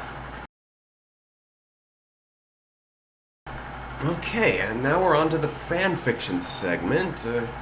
Incidentally, I have made the decision that there's no way I'm ever going to finish my 2 remaining fanfics. I've got real content to concentrate on, and so instead if I ever am finishing them off, it will be with summaries of what I was planning to write about. That'll still be an undertaking, so I'm getting ahead of myself. Today we're doing another quarter of Flyin, the 5th part of my 6-part Maximum Ride story. Getting out of Maximum Ride territory soon, I guess. Chapter 10, so we left off on a cliffhanger in which Kelly returned, already deadly and super fast. The sick, twisted genetic researcher types behind her have now outfitted her with wings, not an unprecedented thing in the Maximum Ride universe. Angel enables Max to fight Kelly by using her psychic powers in 2 ways, reading Kelly's mind fast enough to read her attacks, and also taking total control of Max's body so that Max can fight accordingly. It's not quite good enough. Kelly can also change shape, slowly by the standards of how speedy she moves around, but still unnaturally quickly, and she has a scream like a banshee that messes up people's brains. They fend her off long enough that the few seconds Kelly was apparently allowed to bring them in expire, and she has to race back to the survivor's tower. Good thing, too, because Max was starting to hesitate at the visual signs that Kelly is her own full-blooded sister. Kelly's mannerisms clearly indicating she's free-willed. Max wonders if there may be a way to turn Kelly to her side. For now, they have to find Fang and Sean. Sean having been knocked out of the air by Kelly while Fang dove down to catch him, and they lost track of them in the city below. Chapter 11, we hit Fang's POV as he and Sean spiral down into the city, but some uncharacteristic clumsiness leads to Fang's wing and head being injured on normal city architecture, landing on the apartment balcony of a woman in her 30s by the name of Isabel Rush. I remember the first name Isabel with an O. Isobel. That goes back far in my own writings. Did I remember to put her in Iris anywhere? I don't think so. That's crazy. Fang wants to just take off with Sean after threatening harm to Isabel if she reveals Sean's existence to anybody, but Sean is wiped out enough that he wants to take up Isabel on her offer for food, rest, and a bit of first aid, and so, well, this chapter ends in a nice way that's generally only possible in prose. Narrator Fang ends the chapter with, and that's how Sean and I ended up spending 26 hours living with Isabel Jamie Rush. I like that. That's a nice device. I don't intend to write a ton of prose in the future, but some for sure that you can't really do unless you have a narrator, which is kind of cheating at a non-prose medium. Chapter 12, we come back to the villains and finally get a visual description of the mutations Lang and Shay have become. Both of them covered head to toe in black feathers, a clear and deliberate nod to how they were working with Fang's genetic material. Shay has become a tall humanoid, her eyes solid black, as she seldom has any visible features apart from her teeth. And she has wings like the flock, as well as talons and a tail now, far more bird than they. Lang, meanwhile, looks mostly like a small dinosaur with a half-human and half-dinosaur face and 4 little wings for gliding. They explain to Jewel and Lao Hu that this change is the result of a deal they made with somebody, they won't say who, which they would have done sooner, but they wanted Fang's DNA specifically. They're interested in Fang. Kelly then comes back from her skirmish. She's reporting back to Janssen, shaken up by her own defeat and by something Max had said earlier, asking Janssen how many Kellys came before her, before she found a good one. Jewel offers Kelly some reassurance, and Lao Hu is so distraught by the notion that Jewel has found a worthy equal to himself that she instantly slits her own throat. Jewel, Lang, and Shay are quick to save her and revive her. Jewel's primary action to her attempt to off herself is offense that she would do that to him. Meanwhile, Janssen comes to Lang and Shay, headmaster wishing to speak to them now that they are such impressive mutants. Not the best villain chapter, it was rushed, but I kinda like the directions it's taking us. Chapter 13, and this is interesting. Going into the chapter, I had no idea what was going on there. It's the 5 remaining members of the ICPG are infiltrating one Tran Industries. I know that Mr. Tran and his company are to play a role in some sweet kind of vampire. Maybe. I've been beginning to feel that whole corner of the SSKV universe is superfluous and out of place. But I can't for the life of me remember if they've previously appeared in this fanfic or the 3-way crossover fanfic that preceded it. The prose certainly isn't offering any hints of this being an old or a new thing. Using their assorted animal skills, they fight their way into the base and acquire the heartbeat, an energy source designed by the big guy long ago. Okay. I had forgotten how they acquired the heartbeat, and I'm sure Mr. Tren must have appeared in the three-way crossover saga because his robots do, right? So, maybe this is the only chapter of this saga in which that name is mentioned? Little throwback? I guess, man. I don't know. Shit. Chapter 14, Fang and Sean be recuperating with Isabelle, wondering how to get back into contact with Le Flock. Fang simply types a comment on his own blog so Super Hacker Nudge can trace it back to him, and the flock prepare to head to Fang's location. But Isabelle doesn't want Fang to leave so soon. Chapter 15, Isabelle asks Fang to stay just long enough for her to show him something. It's a check, an 18-year-old $10,000 check from ITEX. Like the rest of the flock's parents, Isabelle agreed to have her embryo genetically tampered with and gave her baby to the school for a huge fee. But Isabelle never had the heart to actually deposit the check. She is Fang's mother. This astounding coincidence, well, I figure it can't be just that, as I pointed out the absurdity of Fang getting hurt in just such a way to end up on her balcony, yeah? Fang is uninterested, and he and Sean take off to head back to the rest of the flock. Chapter 16, Nudge POV. As they wait for Fang, well, Iggy and Gazzy razz Nudge about what I can only assume was an accurately recalled inconsistency from the books. A moment in an early book when Nudge decided to become a vegetarian, and a moment in a later book when she expressed relief that the people whose pantry they were raiding was not vegetarian. I don't remember either moment, but it sounds about right. Like I said, I can only assume that the events described there were accurate and actually in the books. Heck if I know. It sounds like, I don't know, any given book with a lot of character moments, but not great continuity. Nudge and Iggy also express a wish that they had brought the living cell along on this mission and grown close to the thing. Fang and Sean return. Iggy has to carry Sean as his legs are still broken. He can fly fine, but not stand, and you can't fly all the time. That takes a lot of energies. Fang is so apathetic towards having found his mother that he doesn't even say anything, but Sean spills about it. And Max, understandably, refuses to believe that Fang just happened to land on his mother's balcony and figures that once again, just like in past books, this is all some sort of big ITEX plot to monitor their reactions to emotional stimuli and crap. Nudge, meanwhile, wishes Fang had some sort of emotional reaction to the identity of his mother, as this leaves her, Nudge, now the only member of the flock to have no clue where she came from, all but Fang and Nudge having learned such things in the space of the first 3 books. Nudge feels it's worth considering that there may be a positive outcome.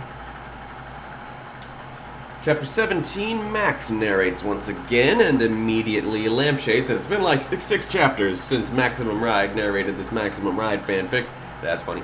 Now nobody's for the idea of flying all the way back to the Ireland base. Gazzy and Iggy offer the very in-character suggestion to steal a half dozen Lamborghinis and clear some of the distance via a high-speed cross-country drive. They do so, and also somehow get their hands on some CB radios and give each other silly handles to talk to each other while they drive.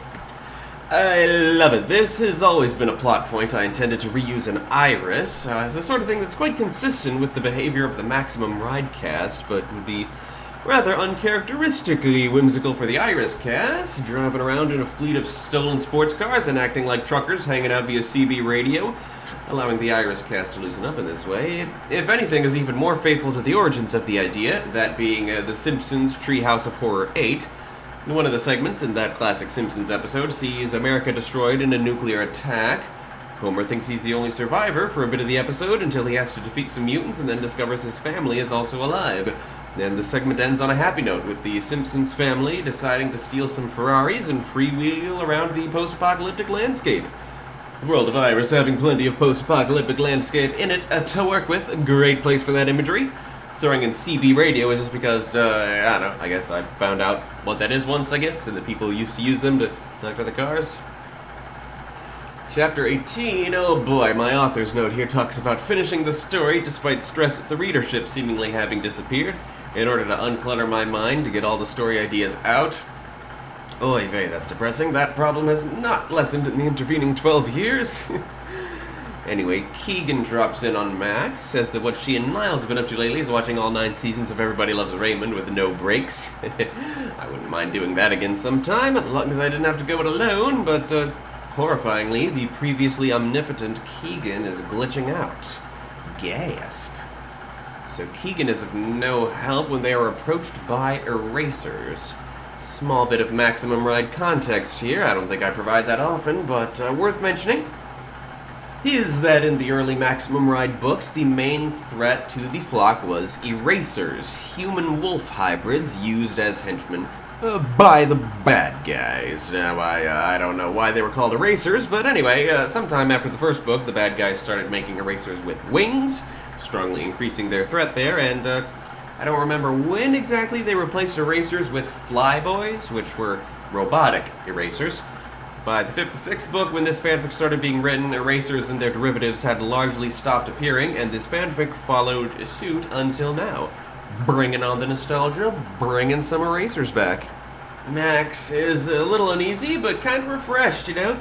Fighting erasers is familiar territory, but it ain't great. They win, largely by blowing up their own stolen cars, getting explosives in, but Max isn't pleased to see her little baby Aerie snap a dude's neck, because that's kind of unsettling, and also she gets one of her own eyes gouged out to nicely match having just lost the arm on that side as well. Yeesh. Yeah, everyone's hurt though, and with only one car left, they need to camp for the night. So, yeah, I like where this was going. This was the period in the fanfic's life when suddenly most of the readership vanished, and one person was particularly mean in talking about how it had gone downhill, so getting a few little pangs from this section, but honestly, I'm quite happy to be revisiting it. You know, I still don't think it was starting to go down. Yeah. And I'm pretty sure I anticipated most of this section, but now, apart from Max's, you know, ultimate, apart from some of Max's future reactions to having lost an arm and an eye, I don't really know what's coming, so I'm excited to find out the next time. Today in the Inspirations segment, we were scheduled to look at The Secrets of Droon. Its entry on my list of inspirations notes that it was a late addition to the list, inserted near the beginning because the list was chronological. It was a series of books which I read when I was 9 or so, briefly got a little bit farther into it in my teens, and then suddenly remembered it and all the impact it had on me when I was about 20, and I bought and reread the whole series. It was largely my introduction to the fantasy genre as a concept, even before Harry Potter. Indeed, when it was new, it ran from 1999 to 2010. It was touted as being perfect for kids who aren't quite ready for Harry Potter, because they are much shorter books, but still end up kind of escalating from fairly light and fluffy, but increasing in their lore and drama. I realized that a lot of the fantasy tropes characteristic of my own writing came directly from Droon opening the door for me. And so, the premise of The Secrets of Droon is, honestly, kind of a perfect microcosm of all things children's fantasy literature. You have 3 kids from a suburban neighborhood in the real world. The door under the basement stairs leads them to Droon, a fantasy world, where they join forces with a princess and an old wizard as they battle to protect their world from an evil sorcerer. It would be cliché if it wasn't for the fact that a lot of the surrounding world building is absolutely off-the-wall crazy drug trip stuff, and all of the characters and motivations who are rather cliché and standard become incredibly rich and detailed and layered characters as the series goes on. Now, I spent the entire first season of this podcast going over the Droon books one at a time, and I intend to do a series of reading vlogs sometime soon where I go over them once again. As such, that's all the time I'm going to spend on Droon today. I've said plenty about Droon before, and I intend to say plenty about it again later, and that's quite fortuitous because last week's episode was about Animorphs. The format of this segment is usually that I just say as much as I can think to say about the inspiring thing, purely from memory. And I did, and I realized when I was halfway through writing down all the thoughts I had about Animorphs that I really ought to save the other half of my thoughts for another time, and the previous episode still became the longest episode in the history of the podcast. I really thought I was done breaking that stupid record over and over, but I have things to say, I guess. Anyway, I figured I could finish my Animorph segment today, and yeah, it's good timing in doing so. I'm replacing what would have been an entirely redundant Droon segment. I skimmed the Animorphs wiki a bit between episodes. In particular, I wanted to look into the section that describes the differences between the original books and the graphic novels that are currently being published. They're only up to book 2 so far, and the differences described are incredibly tiny details, which surprised me. I thought they'd be a full rewrite. Apparently no, they're recreating the originals very faithfully, so it seems. Anyway, back to the story. I was recalling the books one by one, in as much detail as I could remember. Book 35, The Proposal. I was always starting by critiquing the titles and covers. The title would be a good one if it was like a clever double meaning, if there was some intriguing proposal going on in addition to the proposal of a marriage, but no, there's only the proposal of marriage, so cover, Marco morphs into a toy poodle. That is indeed one of his finest moments, though the morph wouldn't come with a collar and ribbons. It doesn't work that way. So the proposal in this episode regards Marco's dad and his involvement with, what's her name? Nora, yeah. Marco's math teacher, Nora. They're going to get married, and Marco is stressed out by this because, well, he knows his mom might still be alive, and the thought of his dad moving on is devastating. His psychological torment manifests itself in his morphing going on the fritz. Every so often when he morphs, he turns into some useless monstrosity which is half the animal he intended to morph, half some totally random other thing in his arsenal. So that's something that's a liability every now and then throughout the book. The main Animorphs caper in this book concerns a guy named William Roger Tennant, a public figure who's sort of a hippie version of Dr. Phil.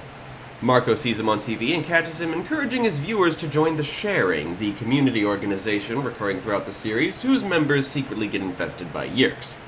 Not wanting the public to take Tennant's urging seriously, the Animorphs conspire to make the Yeerk controlling Tennant do something violent and psychotic and ruin Tennant's reputation as a mellow dude. This is honestly probably the funniest book in the series.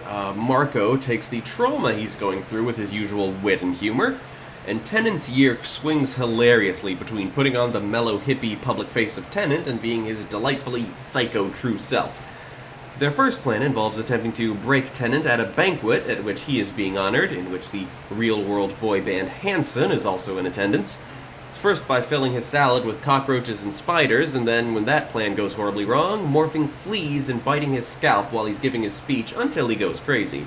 But being a Yeerk, the guy has impeccable self-control, and the banquet plan is a wash. So, Marco resolves to take it slow. He morphs into Euclid, the incredibly annoying poodle owned by Nora, and over the course of a few weeks constantly turns up every time Tennant is in a public place to relentlessly jump on him. Their end goal is to have the poodle jump Tennant when he thinks he's alone, but actually being broadcast live on his show. And it works out. They catch Tennant on film trying to strangle Poodle Marco to death in front of his entire television audience. Safe to say his reputation is shot. In the end, Marco's dad marries Nora. Marco has invited all of his friends and more or less come to terms with doing whatever it takes to keep his dad happy. But as the book ends, Marco receives a call on his answering machine and hears the voice of his mother begging him to pick up the phone. And that cliffhanger leads us to the third book in the Chronicles series, entitled simply Visser.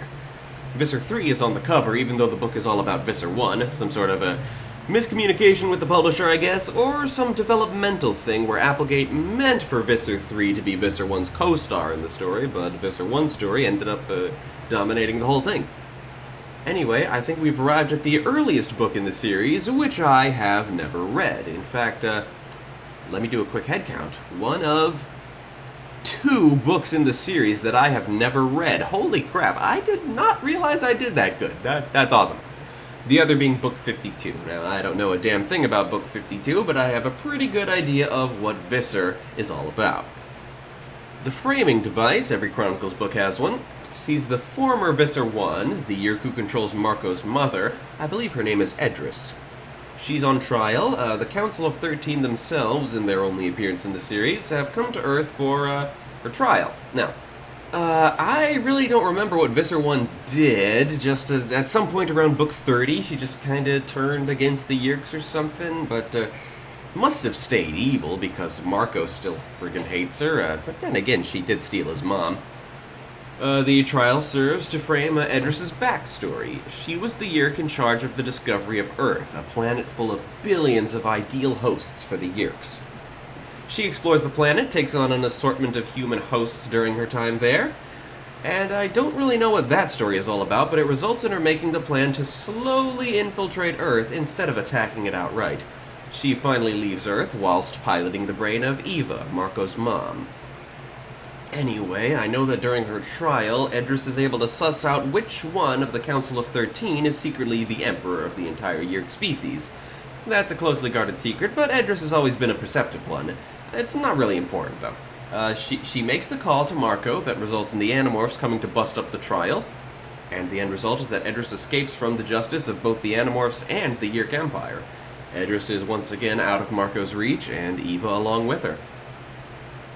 As I understand it, so I've heard, this is the most adult installment of Animorphs. Edris's journey through multiple human hosts involving the very adult lives of said humans. I think there are themes of sex and alcoholism and parenthood. Maybe. Don't quote me on that. I don't even know why I get the feeling that I know anything about this book. I definitely haven't read it. There's just some hearsay buried in my head somewhere. I don't know. All I do know for sure is the Scholastic website used to have the first chapter of every book on it, and that introduced a really cool concept, what the Yeerks call the 5 classes of alien, ranking all species in the galaxy by how good they are as Yeerk hosts. I wonder if I can find what the 5 classes are.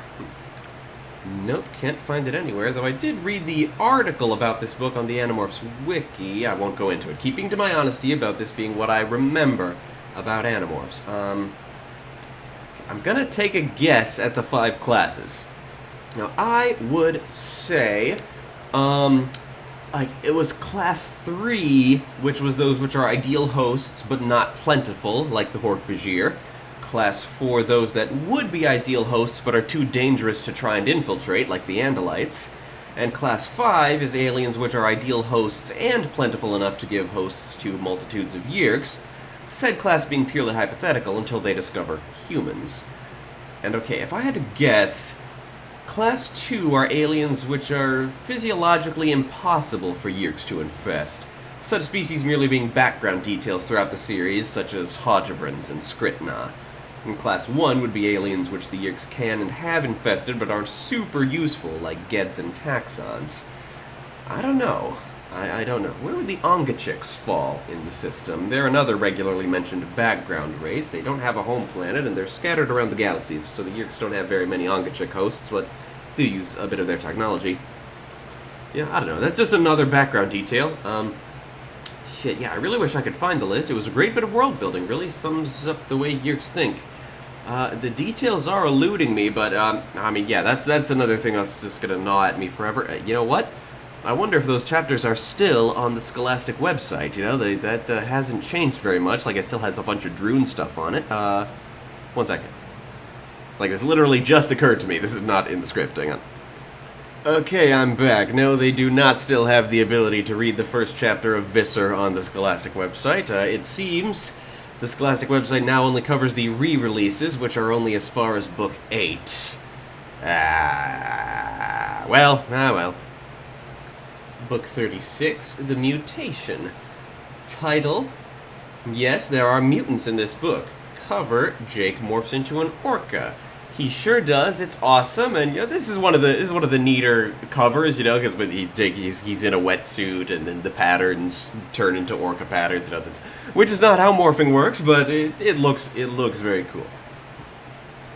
In this book, the Yeerks have manufactured a modified version of their blade ships, which Visser's own, the Sea Blade, which is built for travel underwater instead of in space. I don't really know what their end goal is there. A spaceship sounds better, and I'm pretty sure Yeerk spaceships go underwater now and then anyway. Ooh, are they trying to find the Pemelite ship? Maybe that's it. Maybe they need a deep-sea craft to do that. The Animorphs morph into orcas in an attempt to pursue. Things take a turn for the what the fuck when the Sea Blade gets commandeered by a race called the Nartek. Yes, there's an alien species in the Animorphs universe who are actually undersea humans, mutated into aquatic form by what they claim to be sheer force of will, but is clearly the doing of the radioactive rocks lining their sunken home. The Nartek make their living hunting down seafaring humans and stealing their technology and genetic material, and having found the Sea Blade, a piece of seafaring technology well beyond that of any humans, they figure it might finally be time to go upstairs and conquer the landfolk. So yeah, the Nartek are just completely crazy, every one of them, and the Animorphs attempt to escape in the Sea Blade, and Visser 3 actually helps them do it because, well, how else is he going to get out of there? I assume the Sea Blade is destroyed and the Nartek just don't have a chance of doing any harm without it. I assume because, neither are ever mentioned again. That's just kind of a thing this book does, lots of filler installments, so, yeah. Book 37, The Weakness. I guess they're finding Visser 3's weakness, or maybe their own. And on the cover, Rachel morphs a cheetah. She sure does. In this book, Jake is on vacation, and so the Animorphs defer to Rachel's authority. Or rather, Marco knows that Cassie and Tobias will defer to Rachel, so he doesn't protest, while Axe remains neutral on the issue and just goes with the flow in Jake's absence. Most of the Animorphs are just in favor of laying low, not doing Animorph stuff while Jake is away, but Rachel decides to go ahead before it's too late with their plan to assassinate Visser 3. They've located the new glade on Earth where he goes to graze. The 5 of them acquire cheetah morphs and figure that 5 cheetahs with their awesome sprinting power will be able to kill him before he can react. Unfortunately, when the attempt is made, it turns out the Visser is accompanied by an even better sprinter, an inspector here on behalf of the Council of 13 to check in on how the invasion is going. The inspector inhabits the body of a new species the Yeerks have only just discovered called the Garrotron, an unsettlingly Andalite-like species with incredible superspeed. They decide there's a better way they can fuck with Visser 3. Rampage around every Yeerk-controlled outpost they know of, so it looks like they're constantly wrecking Visser 3's shit, and so he looks bad in front of the inspector. The other Animorphs aren't sure it's a good idea to get Visser 3 fired and replaced, but they go along with Rachel's plan. Their final charge gets Cassie captured, and the remaining 4 Animorphs decide to hijack a jet plane and crash their way into the Yeerk pool to rescue Cassie before she gets infested.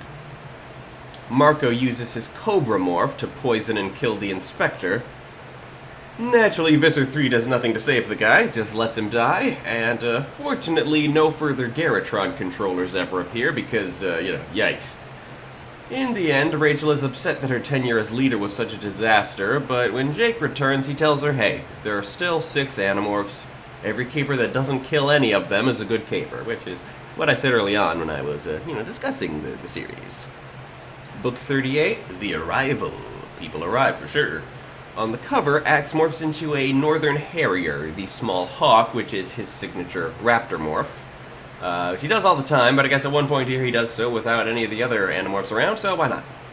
So let's see, I don't really remember what the Yeerks are up to in this episode, but the main focus is on the arrival, yeah, that's the title, of a quartet of Andalites who are here to assassinate Visser 3.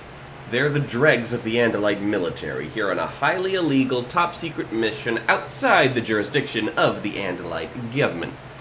I really like the 4 Andalite characters introduced here. Commander Gonrod is an elderly soldier disgraced for his cowardice.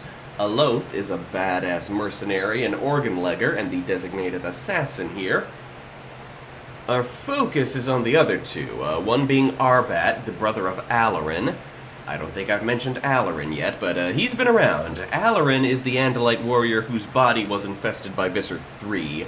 Alarin played pretty big roles in the Andalite and the Hork-Bajir Chronicles, but for obvious reasons we don't talk about him much in the main series, but he's always there. We see his body just about every time we see Visser 3, And finally, Estrid, a teen girl Andalite with the genius intellect capable of dealing with the most complex equations of Andalite physics. Axe is distracted from the shadiness of this mission by a quickly developed infatuation with Estrid, which she rolls with enthusiastically. Gonrod is useless, and Aloth is just trouble. He has no scruples, so it's really Arbat who's in charge.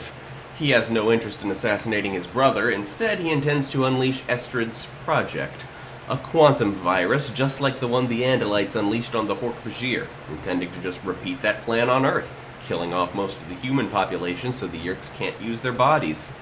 The Animorphs foil this plan, which results in the deaths of Aloth and Arbat, and Axe realizing he doesn't actually like Estrid very much. She's a little connivey, you know, but he hopes to reconcile things with her one day. Yeah, great installment with an awesome supporting cast. Book 39, The Hidden. Another meaningless Cassie title, yay! Nothing is hidden in this book, and in this book, Cassie morphs a Cape Buffalo. She sure as hell does. This is one of the more disturbing books in the series. In this book, the Yeerks have figured out how to use the Helmicron technology that enabled them to track the Escafil device. So the Yeerks are puttering around in a helicopter, zeroing in on the device's location, and the Animorphs have to get it the heck out of there. Ultimately, their plan is what Marco calls Operation Anvil, and, well, it's basically the same goddamn plan they had the last time the Yeerks figured out how to track morphing energy back in the first Megamorphs book. They're gonna bring the device out into the ocean, and when the helicopter goes over the ocean, they're gonna crush the helicopter under Cassie's whale morph. Operation Anvil runs into a couple of snags, the first being a Cape Buffalo comes into contact with the Escafil device, and then with Chapman. The Buffalo morphs into Chapman, and the Animorphs have to deal with, lugging around the extremely unsettling presence of a buffalo in a nude human's body, trying to master its human instincts. After the Buffahuman, as it's called, gets killed off, Cassie has an unfortunate encounter with an ant. Yeah, you know how the Animorphs hate morphing ants and termites because the things are virtually brainless and have no individuality? You know how people in H.P. Lovecraft stories go insane when they come into contact with eldritch horror beyond human understanding, and how it's often compared to if an ant suddenly could read a human's mind and it was totally overwhelming? Yeah. An ant touches the Escafil device, and then Cassie, and the ant morphs into Cassie, and the ant experiences human instincts and goes insane, and Cassie has to kill that animal turned human too, in self-defense. So yeah, animals using the Escafil device in this episode, twice. Not sure if it works that way. Using the device and acquiring a morph and morphing, yeah, those things are usually implied to require pretty hard concentration. Why would an ant and the buffalo even begin to... I don't know, I like it. I like the philosophical implications and the disturbingness. Book 40, The Other. There is another. And Marco morphs a bee. Yep, he sure does. It's easy when the story heavily involves the acquisition of a totally new morph, and the cover just features that morph. Had a pretty good run of that for a while now, haven't we? This book features the discovery that there have been two Andalites living on Earth for some time. A gigantic warrior named Gaffinolin and his best friend Myrtle, a former warrior who has lost his tail blade. Andalites dishonor those who are permanently handicapped, so much so that the morphing technology cannot save them. Marco and Tobias are disdainful of Axe for still having this outlook, and Axe overcomes it in time. Gaffinolin wants to be left alone. He lives in a nice house where he has a human identity who's like a college professor or something, but the Animorphs are determined to investigate. His house is surrounded by a force field, but there's a small gap in it allowing the local bees to enter and exit his greenhouse. So Marco acquires a bee morph. The Animorphs have sworn off social insects, but Marco figures bees are more intelligent and cuter than ants, and so will be more manageable, and he's absolutely right. Gaffinolin wants to meet Axe's commander.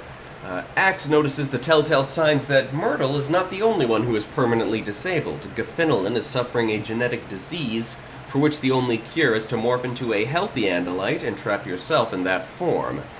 As it turns out, the truth of the matter is that Visser III has kidnapped Myrtle and is demanding another Andalite warrior as a ransom. They don't have one to offer, so the Animorphs help Gaffinolin on a caper to free Myrtle without having to pay the Visser's price. As the book ends, Marco promises Myrtle that whenever the time comes that Gaffinolin succumbs to his disease, he'll come by now and then to keep him company. We don't ever see Myrtle or Gaffinolin again, which suddenly makes me sad. They're very nice dudes. Alternamorphs 2, The Next Passage, the second and final Alternamorphs book. As I recall, it's much better than the first one. I don't remember either Alternomorphs book very well because I only rented them from the library once. This book starts out with the events of Book 20, with you in the role of David. You're the kid who finds the Escafil device, tries to sell it online, the Animorphs rescue you from Visser 3 and take you in as one of their own. Fortunately, you don't turn evil like David does. Instead, the Elemist comes to you, saying it was not your destiny to join the Animorphs, so he gives you a test. You can choose one of 2 tests, and yes, if I remember correctly, not only do you have 2 choices for what your adventure will be, but each one actually has more than one ending, so yeah, a better choose-your-own-adventure than the first book was, if I recall correctly. Now, yeah, while I did download PDFs of all the books, I've only been looking at the covers just so I could remember the sequence of the books and, remember what each one was about. I haven't been reading them. My goal in this segment is to discuss their impact on me from memory. That being said, I am going to peer into Alternomorphs 2 because I don't remember what the 2 adventure options are and just, want to be informative on that. So quick glance. Yeah, there's a button A and a button B. Button A brings you to Book 26, the Iskort homeworld. Yes, that's what I thought. And button B, it takes you to Megamorphs 2, to dinosaur times. I didn't remember that. That's awesome. And yeah, I remember one of the possible endings this book has, that being that you tell the Elemist you want to spare Cassie's life instead of that of either of your parents. And so she comes back to life and joins you in a big ticker tape parade the Animorphs are being part of. So, yeah, I don't remember how Cassie dies or what leads to you ending up in a parade, but yeah, definitely better than the first Alternomorphs book. Just, better story structure overall. That I remember keenly. Immediately followed by the 4th and final Megamorphs book, Back to Before. It opens with the Animorphs leaving a particularly traumatic battle, and Jake is just about ready to give up on life. So the Drood comes to him, saying that Cryak has offered him a bargain. If Jake so chooses, Cryak and the Elemist will turn back time so the Animorphs never met Elfangor. Jake wants to reject the offer, but in a moment of weakness he accepts. And so time turns back.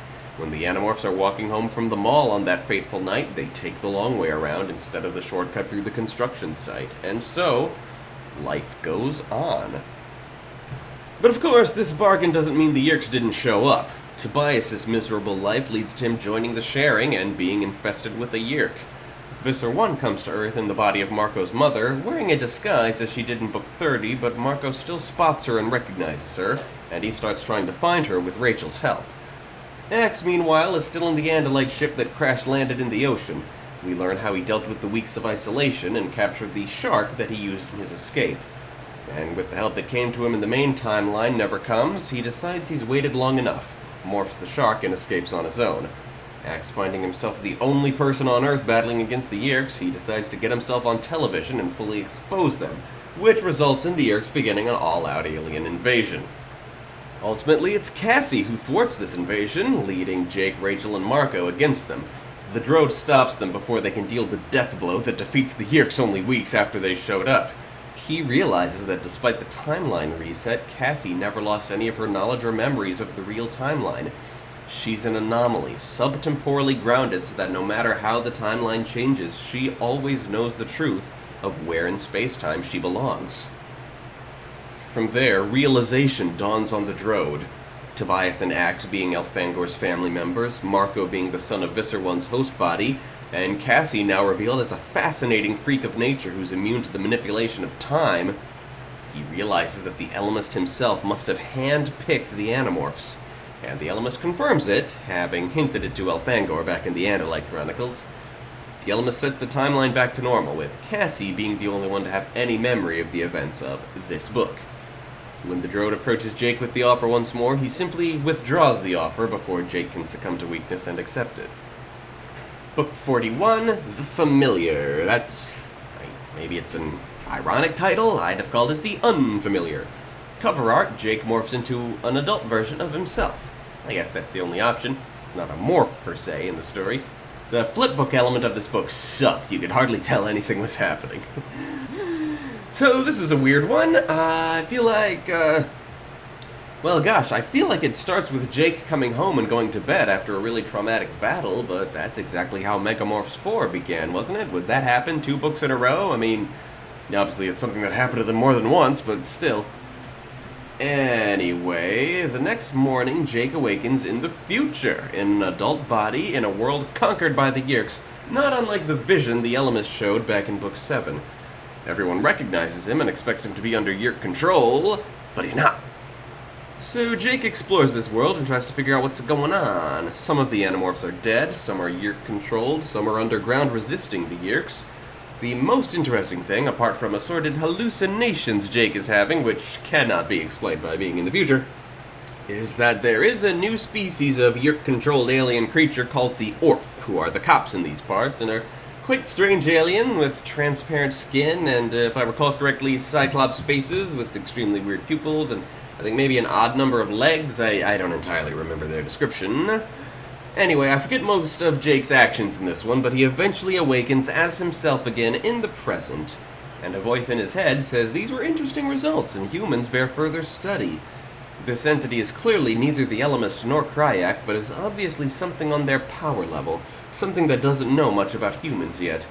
Fans assumed for a while that this voice belonged to the One, a similarly powerful and mysterious entity who appears right at the end of the series.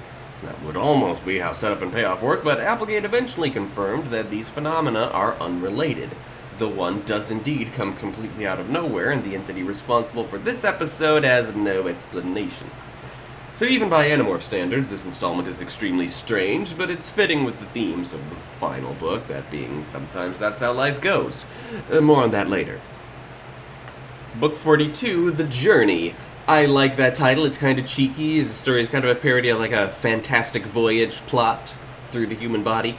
And the cover art finally shows Rachel morphing the first morph she ever acquired, the elephant. About time. In this book, the Helmacrons return, and as before, they try to steal the Escafil device. The Animorphs fight off their teeny-tiny spaceship, but a battalion of Helmacrons escape up Marco's nose, threatening to find their way to his heart and fire their lasers there to kill him. The other Animorphs use the Helmacron's shrinking ray to pursue the Helmacrons up Marco's nose and stop them, complicated by the fact that the Helmacrons anticipated this move and rigged the shrink ray so that instead of becoming Helmacron-sized, the Animorphs become 1/100th the size of Helmacrons, making them little more than microbes. As the Animorphs follow the Helmacrons through Marco's nose, throat, stomach, arteries, and finally his heart, Marco himself takes over some narrating duties. Some kid stole the backpack in which they hid the Escafil device, and Marco has to track that kid back to his apartment and steal it back, unable to morph for fear of killing the other Animorphs there inside his body. At the kid's apartment, Marco is bitten by the kid's rabid dog and contracts rabies himself. Not knowing he's contracted the fatal disease, he keeps attempting his mission, and eventually, the insanity brought on by rabies leads to him morphing into a cockroach to escape the dog. Fortunately, the Animorphs and Helmacrons make it out of his body unharmed, and having morphed, he is rabies-free. The Animorphs have the Escafil device back and sent the Helmacrons packing. I assume things got a little more climactic than that. I'm not sure how the teeny-tiny Animorphs took the Helmacrons prisoner. I think maybe at some point the writer just forgot that the Animorphs had become much smaller than the Helmacrons. I got that vibe from the fight scenes near the end. This series isn't great at continuity, and the Helmacron books are especially shaky at it. The fans used to call these continuity errors KASOOs. It stands for K.A. Screw-Ups. Book 43, The Test. Oh, things are tested, alright. And on the cover, Tobias morphs into a taxon. I haven't mentioned taxons yet because, well, they've never been pivotal to a plot up until this point. But they've been around since the very beginning, being the other race along with the Hork-Bajir that the Yeerks are using on Earth, able to use their many arms to man elaborate spaceship controls, and having keen sense of smell for tracking, and even being able to swim, surprisingly. The taxons are a species of centipede-like aliens afflicted with a horrible, eternal, unquenchable feeling of starvation. The entire species surrendered themselves to the Yeerks in the hopes that if every taxon had a Yeerk in their head, they could control that. It did not work. Most of the time, it's ambiguous whether the taxons in a scene are controlled by Yeerks or not. It doesn't really matter. Either way, it's far easier to bypass a troop of taxons than a troop of Hork-Bajir. All you have to do is deal a pretty good flesh wound to a single taxon, and the scent of blood and exposed flesh will drive the rest of the taxons into a frenzy, pouncing upon their wounded comrade, eager to devour him, and even a Yeerk in a taxon's brain can't get them under control. It's Truly horrific stuff. And keep in mind, taxons are sapient. They are people every bit as much as humans, Andalites, and Hork-Bajir. People aware that at any moment they may lose their grip on themselves and kill and eat the people they care about. An entire species plagued by this horrible madness. That's cheerful, ain't it? And keep in mind, that information has been utilized in nearly every fight scene in the past 40-plus books. You know, for kids. So what's this book about? Well, Tobias' old nemesis Taylor returns, claiming that a little civil war is going on among the Yeerks, and she'd like the Andalites' help in attacking the Yeerk pool to cripple Visser 3's side. They don't trust Taylor, but figure this plan might as well be attempted. What they need to do is dig a tunnel into a Yeerk pool for Taylor to unleash her chemical gas attack. Tobias tells her they've already tried that. There's no animal on Earth that can dig a tunnel that big, but she corrects him. Sure there is. Taxons. So Tobias and Axe morph into taxons and dig Taylor's tunnel by eating dirt. I don't remember how it ends. I'm pretty sure Taylor dies laughing, but I don't really remember the big picture of the ending. Good book, though. One of my favorites way back when. Book 44, The Unexpected. I'd say it's an unexpected installment, sure. By that I mean, you know, really weird filler. And on the cover, Cassie morphs into a kangaroo. Nice. I never owned or rented this book. Rather, I saw it at a bookstore and read the whole thing there without buying it. Ooh, scandalous. I'm a bad, bad boy. Okay. So, yeah, this is not one that I remember all that clearly, because I only read it once, and quickly.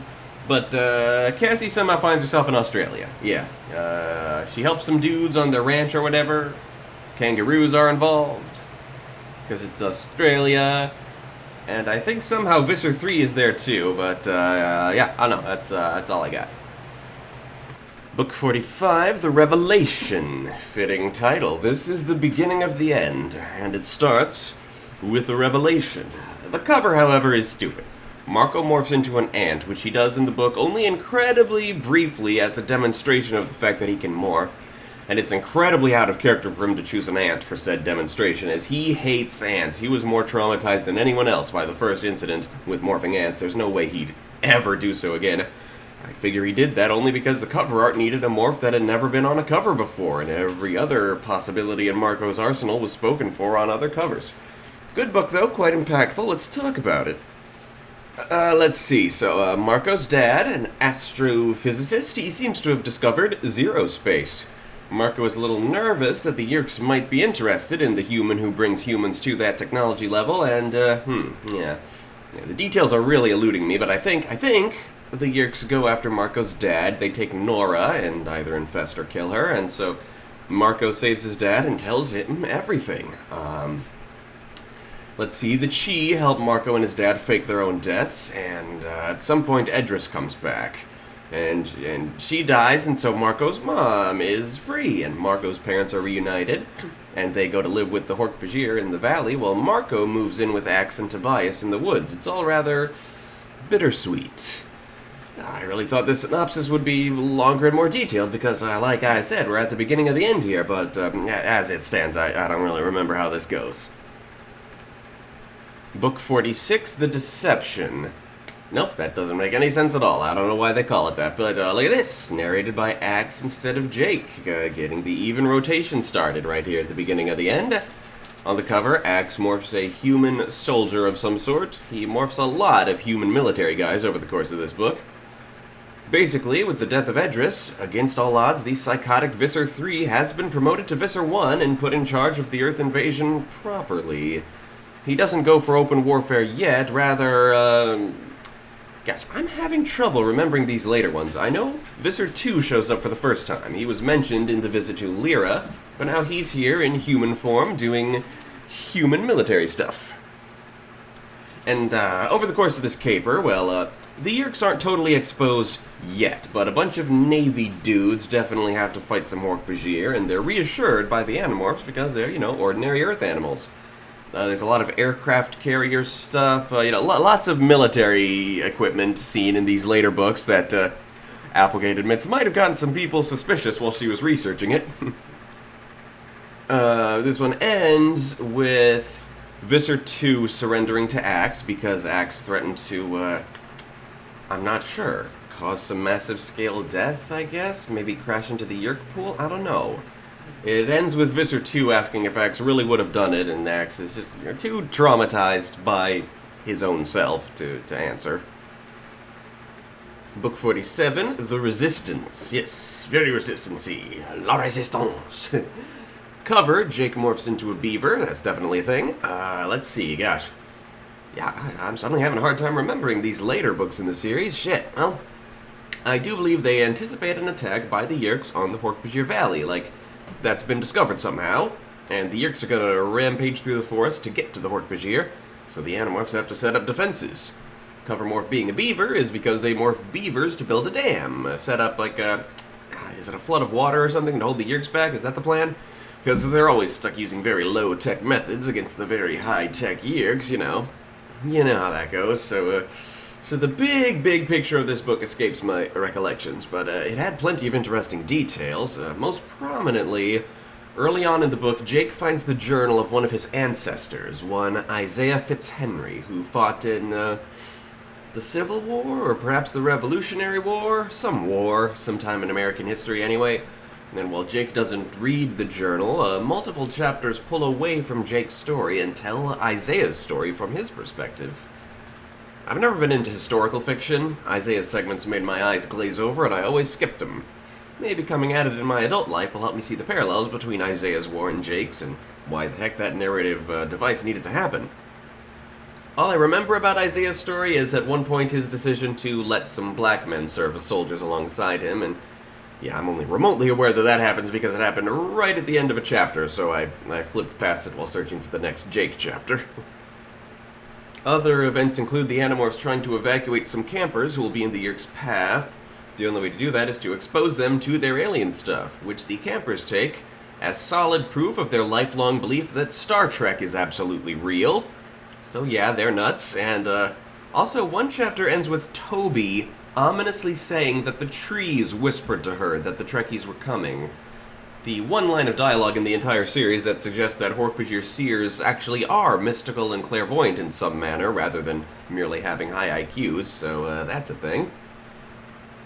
Sealing that this is the beginning of the end of the series, Visser 1, gosh, it's always been crazy hard for me to get used to Visser 3 becoming Visser 1 near the end here, but I'll do my best. Some fans get around the confusion by always calling the former Visser 1 Edris, and always calling the former Visser 3, the current Visser 1, Esplin. But I don't know, since they're so seldom addressed by name in the books themselves, that never really felt right to me. Anyway, the Visser marches into battle in this book in the form of the very same monster he morphed into at the climax of the very first book. One of the more striking and horrific creatures in his arsenal, for it has 8 heads and breathes fireballs. It's the only time ever that the Visser morphs the same monster more than once. But clearly they prevail, and I'm pretty sure the Hork-Bajir Valley doesn't have to relocate or anything, I don't think. So, problem solved somehow? Yeah. To be clear, this is a fault in my memory, not the book. I'm sure the book actually has a more than adequate conclusion. It's the whole, Edris and Esplin thing, and so, it's just it's, the same reason I always object to people who call Draco Malfoy Draco, or who call Lightning McQueen Lightning. Nobody in story does that. I don't like referring to characters by names by which they are not addressed in story. It's not right. It's not cool. Anyway, now we come upon the final special edition book, The Ellimist Chronicles. This one's good. It is, of course, the story of the Ellimist, and definitely goes back farther into the past than any other book in the series. Like all the Chronicles books, it has a framing device, a scene from the final book, in which one of the Animorphs, the Ellimist doesn't say which, is about to die, and demands to know who the hell the Ellimist thinks he is. The Ellimist tells the doomed Animorph his story. The Ellimist story is divided into 3 segments which he calls lives. In his first life, millions of years in the past, he's a member of a technologically advanced alien race called the Ketrans, which are never described in detail but are winged creatures who live on floating crystals in their planet's atmosphere. They're creatures of the air, unable to inhabit the land. His name is Tumen, and Ellimist is his gaming handle, for Ketrans choose their own names and have a strong enough online gaming culture that they choose other names for gaming. And enthusiastic gamers like Tumen even use their game name in their personal life. So, I mean, I didn't make it sound all that different from real-world culture, but Ketran culture does revolve heavily around their incredibly advanced virtual reality games with millions of potential outcomes, at which Tumen/Elemist is regarded as a quote-unquote brilliant loser for his interesting and idealistic strategies which regardless never lead him to victory. The Ketrans are driven to near extinction by an alien race who mistook footage of Ketrans playing their games for, thinking that the Ketrans actually do play God in the lives of primitive creatures. Elemist is among the sole survivors who take to space in a single, clunky old spaceship looking for a new home planet. Elemist is a much older man when they come across a planet covered almost entirely in water. This planet turns out to be inhabited by a gigantic sea sponge named Father, whose body envelops the entire planet. Father lures space travelers to his planet, drives his feathery tendrils into their brains, killing them and absorbing their knowledge. Father takes a liking to what he finds in Elemist's brain, and keeps him alive to spend eternity with him playing every game Father knows from all over the galaxy, and Elemist always loses. Eventually, Elemist, floating among all the suspended dead bodies all over Father's planet, learns how to absorb their minds himself, taking them in one by one and finally absorbing the mind of Father himself, though there is nothing there in the end, nothing but a sea sponge. And so Elemist, now a Ketran with the absorbed knowledge and crashed spaceships of all the hundreds of species who have crashed on Father's planet, builds himself a fleet of spaceships, which is also his body. So begins his second life as a technological deity of sorts. Or maybe his second life started when he first hooked up to Father. I don't remember where the boundaries are in the lives, but anyway. This new version of Elemist travels the galaxy, meddling in the affairs of mortals, doing as much good as he can. It is here, not right away, but like eventually, that he meets his nemesis Kryak, a fellow technological deity banished from his galaxy by some force even greater than himself. Kryak plays games with Elemist. Elemist on the side of life, Kryak on the side of death and destruction. And as he always has, Elemist keeps losing. At one point, he gives up. He visits the Andalite planet in a distant past when they are primitive grazers. He makes himself an Andalite body with his technology, and he lives as a simple Andalite for a time. He has a wife who bears him several children. These children die, and while Elemist is depressed by this, his wife, Tree, is determined to have more.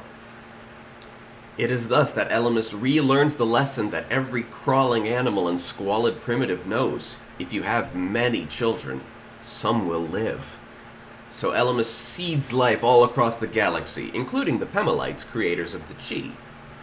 Kryak continues to counter Elemist's life with his own powers of death, eventually luring Elemist to near enough to a black hole that Elemist's entire fleet/body gets drawn into it.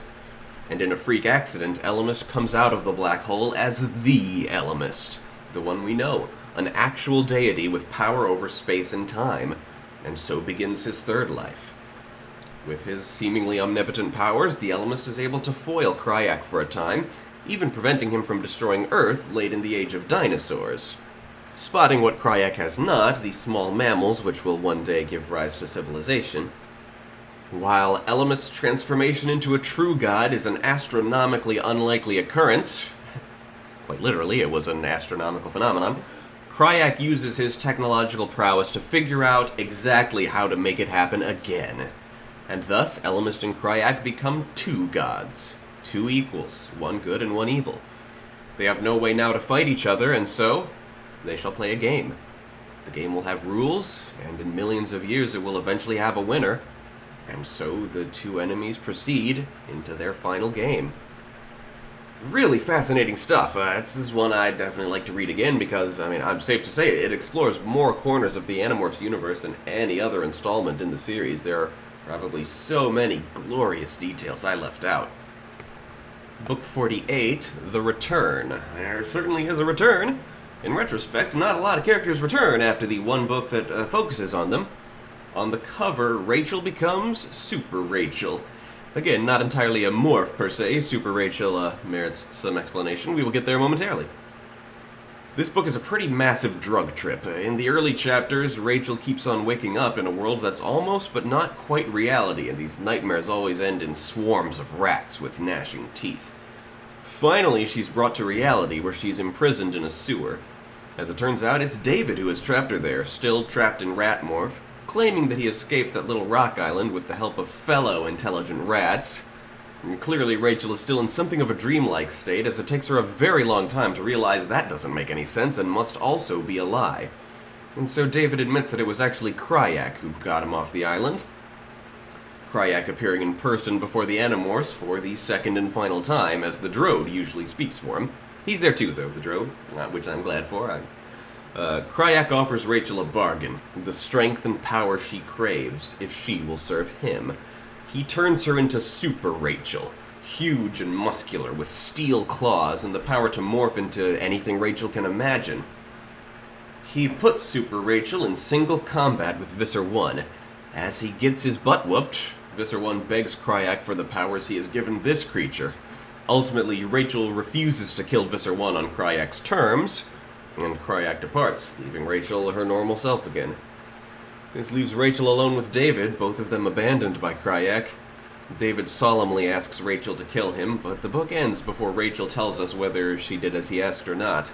And Cassie, the only other Animorph to witness some of these books' events, doesn't know either. Book 49, The Diversion. Nope, don't get this one. Not really diversionary. And on the cover, Tobias morphs a German Shepherd. What a story that is. Okay. What the Animorphs are learning from their contacts within the sharing is that the Yeerk organization is doing a blood drive and also visiting the gardens, acquiring blood samples from the various animals. The Animorphs quickly realize what's happening. The invasion force as a whole is finally engaging with the idea that the Andalite bandits might actually be human and are looking for humans with traces of animal DNA in their system. The Animorphs haven't given blood in a long time and certainly aren't about to give it to the sharing, but they look into it on the sharing's computer. There, Tobias learns the location of his long-lost mother, Lauren. Tobias knows that just when Lauren was in the process of finding out she was pregnant with him, her husband Elfangor was whisked away from Earth by the Elemist, and everyone made to forget that Elfangor's human alter ego ever existed. What he doesn't know was what became of his mother when he was very young, why he ended up shuffled from one apathetic aunt or uncle to another. When he was a little kid, Lauren was in an accident, losing both her vision and her memory. All of her memory, thus making her unfit to tend to her own baby at the time. Now, over a decade later, Lauren lives a quiet, solitary life with, I'm pretty sure she has a job of some sort, not sure, and her seeing eye dog, Champ. But of course, the Animorphs leave behind fresh blood every time there's a battle, and once they engage in such a battle, they realize the Yeerks won't be far behind. They go to Cassie's parents, and to Rachel's mom and two little sisters, and tell them everything, evacuating them to the Hork-Bajir Valley, but they're too late to save Jake's parents, who are taken by the Yeerks. Finally, Tobias goes after Lauren. He gets into her house by morphing and replacing Champ, and morphs his human form to talk to her about why he was abandoned. He gives her the morphing power, and she acquires him. Yes, as it transpires, it is possible to acquire a Hawkmorph from Tobias, which really threw me for a loop for a while because he's a human trapped in Hawkmorph, and that's normally impossible. But I guess it's been possible to acquire a Hawkmorph from him since Book 13, when he was re-granted the morphing power with the Hawk as his true shape. This has never come up until now. Comes up a couple times afterward. So Lauren and Tobias, as two Hawks, escape from the Yeerks, and when she returns to human morph, the injuries from her accident are cured. She can see once again. However, her memories do not return. That's not really the kind of injury that can be healed. Tobias feels a little pained as she gazes lovingly at Champ, so happy to see her dog for the first time, while of course she has no real connection to her long-lost son, because she only just met him today. Sad but true. It's tragic, but they're in the end game now. It's no longer the beginning of the end, it's just the regular old end. The Animorphs and all of their families live among the Hork-Bajir now. The Yeerks not only know that they're human, which, granted, they've suspected at least as far back as Book 4, they just don't talk about it much because no one likes disagreeing with Visser 3, but precisely who they are. Book 50, The Ultimate. These titles always impressed me, despite the vagary. This book and the next one, this one's The Ultimate, and the next one is The Absolute. This feels endgamey, you know, though, not very informative, though none of the titles are informative. Cassie morphs into an owl on the cover, a morph she's had since at least book 6, a bit before the rest of the Animorphs got their own owl morphs, and she tends to be the one who goes owl in fading light conditions that leave the rest of the team in their normal bird morph, so the owl cover is definitely one Cassie deserved. Not terribly relevant to this story, but nice to finally see, you know. The Animorphs are working on making the Hork-Bajir Valley more defensible. The Yeerks won't be kept away forever, and what they need to do, they decide, is recruit more morph-capable warriors. How to find humans they can trust. They decide that people their own age are their best bet, as adults will have trouble wrapping their minds around this massive shakeup to reality, and the only way they can guarantee that their new recruits are not Yeerk hosts is to go to children's hospitals and recruit the permanently handicapped, the kind of people Andalites call Vikals. For Yeerks aren't interested in humans who suffer illness or injury because, as Cassie puts it, the Yeerks are jerks.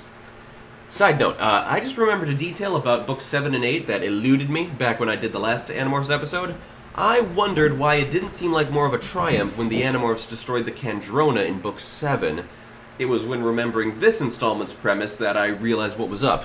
As Yeerks were dying and newly freed humans in book 8 were running down the streets shouting about Yeerks, other human controllers were quietly killing those people off, driving a wedge between Axe and the others because one of the secrets he's keeping from them is that he totally knew that was going to happen. I still don't remember when they got a new Kandrona, but shit, it must have been real soon. Point being, the destruction of the Kandrona did have a hefty plot payoff. I'd been puzzled before because I hadn't remembered what that might have been. Okay. Anyway, Cassie, Jake, and Marco, they do their thing. They visit a children's hospital, and they give their story to James, the kid who all the other inpatients kind of look up to for guidance. He doesn't believe their story until they morph in front of him, and his terms are that he chooses his own team, and he reports to Jake but gives his own orders to his team. They agree, and they start off with 3 of James's closest friends, to all morph into pigeons, fly around a little, visit the gardens to test out a few other morphs.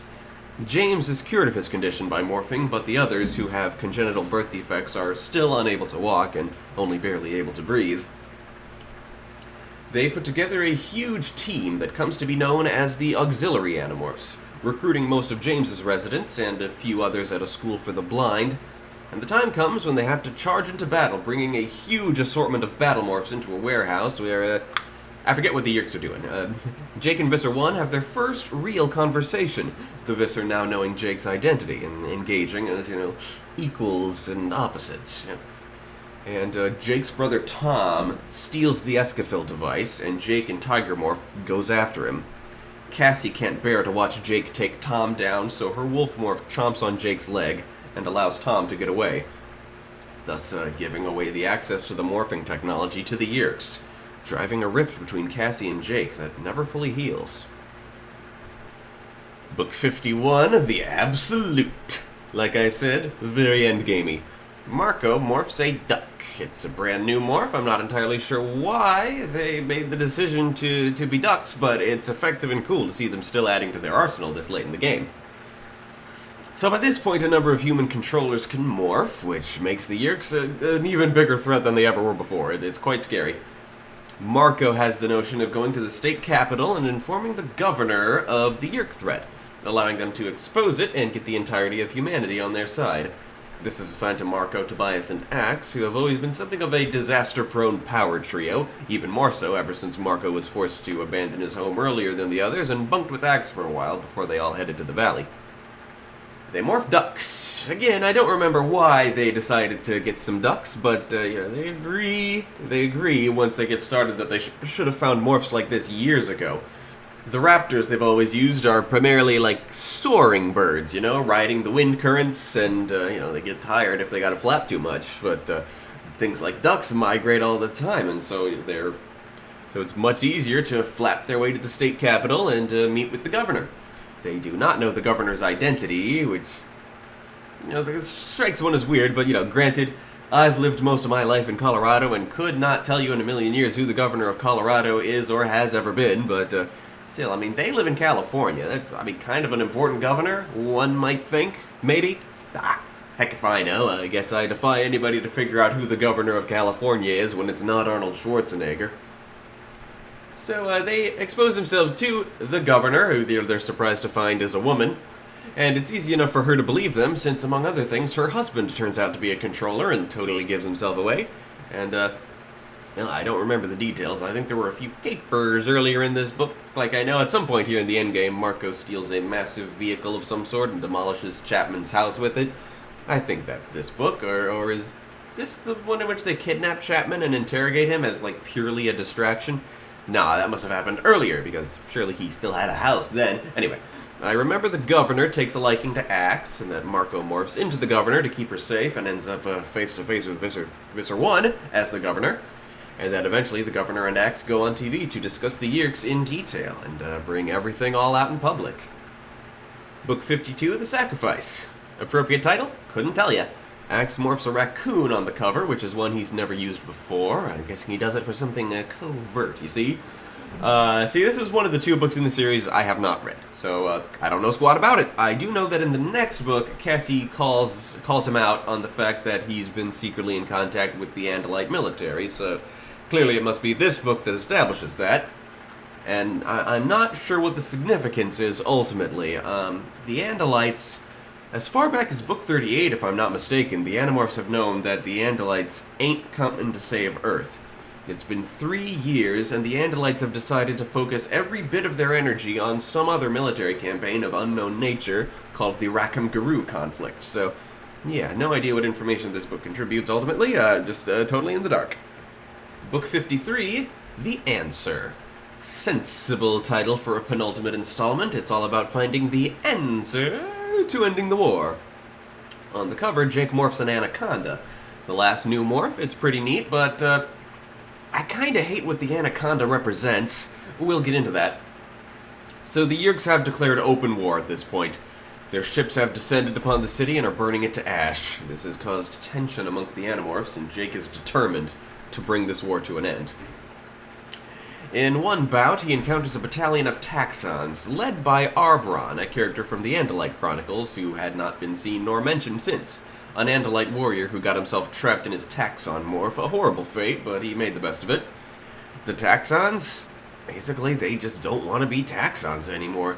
The Yeerks will not grant the Taxons the morphing power, so if the Animorphs find a good new species for the Taxons to become and promise to reclaim the Escafil device and give the Taxons the power, they will defect and trap themselves in animal form. Jake morphs an anaconda and presents it to a gathering of Taxons, and in the next book we learn that's what happened. All the Taxons on Earth morphed various large snakes and went to live in the Amazon rainforest, and that is a horrible fate. That's gotta be worse than being a Taxon. At least, unlike Afteran, they'd have someone to talk to, speak telepathically with their fellow Taxons turned snakes, but if they have descendants, they're just gonna be snakes, and Taxons will be totally extinct and their culture all gone, and that stinks. They should have all morphed Hork-Bajir. Hork-Bajir have a very small population anyway, so they could all just morph into Hork-Bajir, increase the population significantly, merge Taxon and Hork-Bajir culture together so Taxons can live on in some way. This sucks, the snakes thing. Anyway, at the presentation for the Taxons, Jake runs into Tom, who has wicked plans of his own, intending to turn on Visser 1. It's Tom who still has the morphing technology in hand, and he take his own route to win the war. So, Jake makes his play. His plan to sneak most of the Animorphs aboard the Blade ship, all but Rachel, who has a secret mission of her own, it's dirty. All the auxiliary Animorphs end up being killed. He has to threaten lives in order to get Eric's participation, and overall he's just strong-arming everyone into it, but it works. The Animorphs get on Visser 1's Blade ship, while Tom makes his play to betray Visser 1. I forget exactly how that goes, and I don't remember exactly where this book ends and the next one begins, so I'm gonna launch into the final book, and, just know that I might be describing stuff from this book in the process, It's going totally from memory here, still. Book 54, The Beginning. That's nice and deep, naming the final chapter of something The Beginning. Really feels like it has some weight and gravitas. The final chapter of Harry Potter and the Goblet of Fire was called The Beginning as well. I mean, less profound there, more apt, because it was the series' midpoint, and there was a new status quo coming up. This one, being the end of the entire series, I mean, yeah.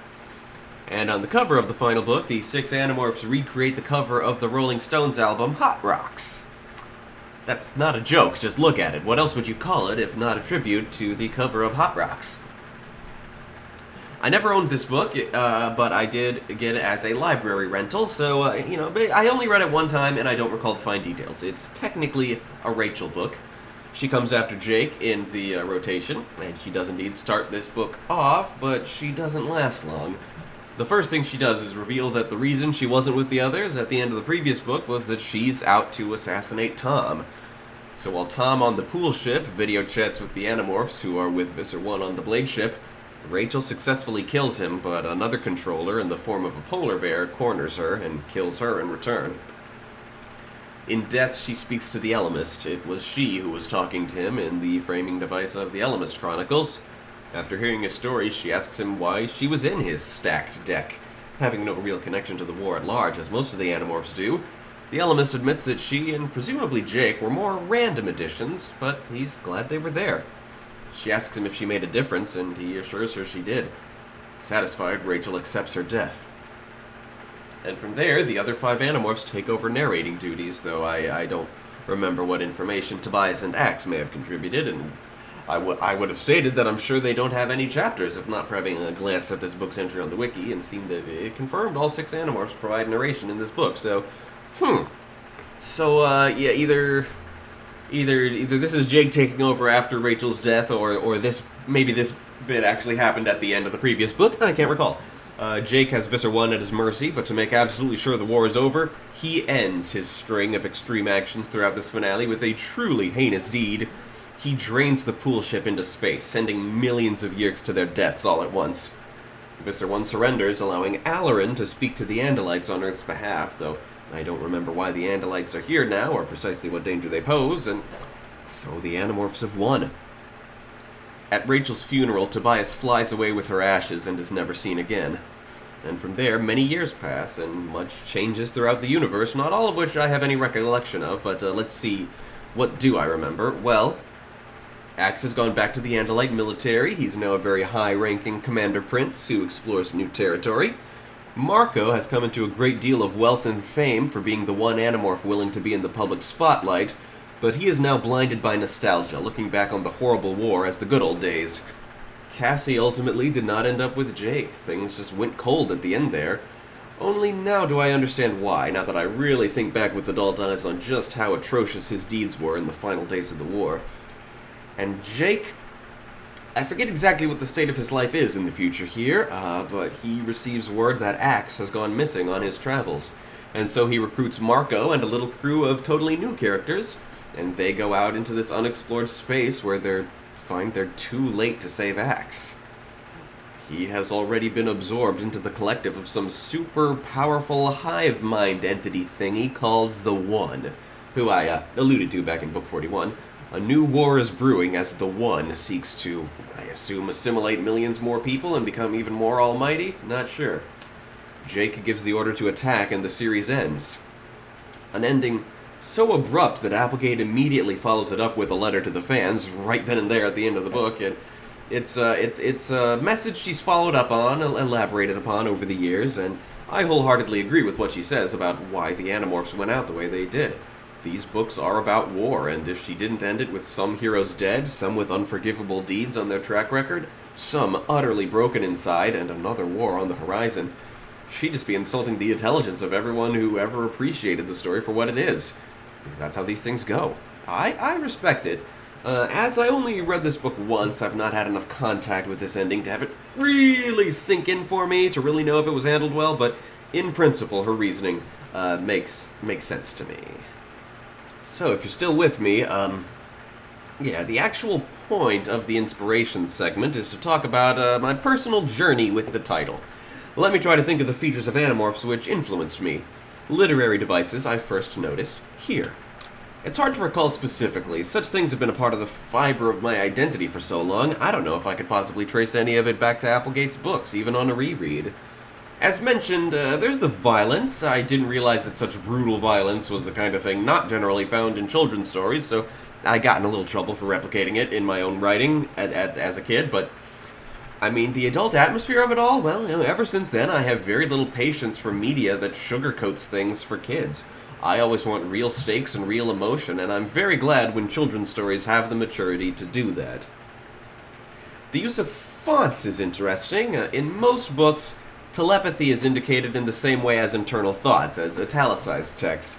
But since there's so much telepathy in these books, that wouldn't quite work, and so when an Andalite or anyone in Morph uses thought-speak, angle brackets instead of quotation marks are used to mark their dialogue. Very unique. Comic books often use these to indicate someone speaking in a language other than the text you're seeing, but I've never seen such devices in prose. Lyran telepathy is italicized and also underlined. The otherworldly voice of the Elemist is depicted as small caps, and there's stuff like that throughout. Jazzing up one's text in such a manner generally stays in the realm of fanfiction because it doesn't look very professional, but I'm glad that here's, a real professionally published series that does it very, very well. I was talking to one of my counselors about how I was, just thinking back on the series for my podcast, and, she was interested to hear what the story was about, and she had the question of what sort of animal I'd want to become, which is a very good discussion question to ask of any fan of the series, so I'm going to think about that. I thought, as far as becoming, if I were to use the technology purely for my own enjoyment, I'd go with a bird of prey like all the Animorphs have, just soaring around and seeing everything with eyes like 10 times as strong as a human's. It sounds beautiful. It's no wonder the Animorphs just sometimes hang out like that. Maybe I'd be a vulture. It's not as pretty as other raptors, but, there's something different from what all the Animorphs chose, Now, as for my battle morph, now, my first thought, my thoughts that go immediately to an animal, which I don't believe is ever mentioned anywhere in the books, and that would be a hippopotamus. In terms of a human getting in a fight with an animal, there's nothing deadlier than a hippo. It would do some massive damage if that was my morph. And that's just me being analytical. If I were to pick a battle morph that suited my personality, I think I'd try to find a really big crocodile. They're so tough, faster than you'd expect.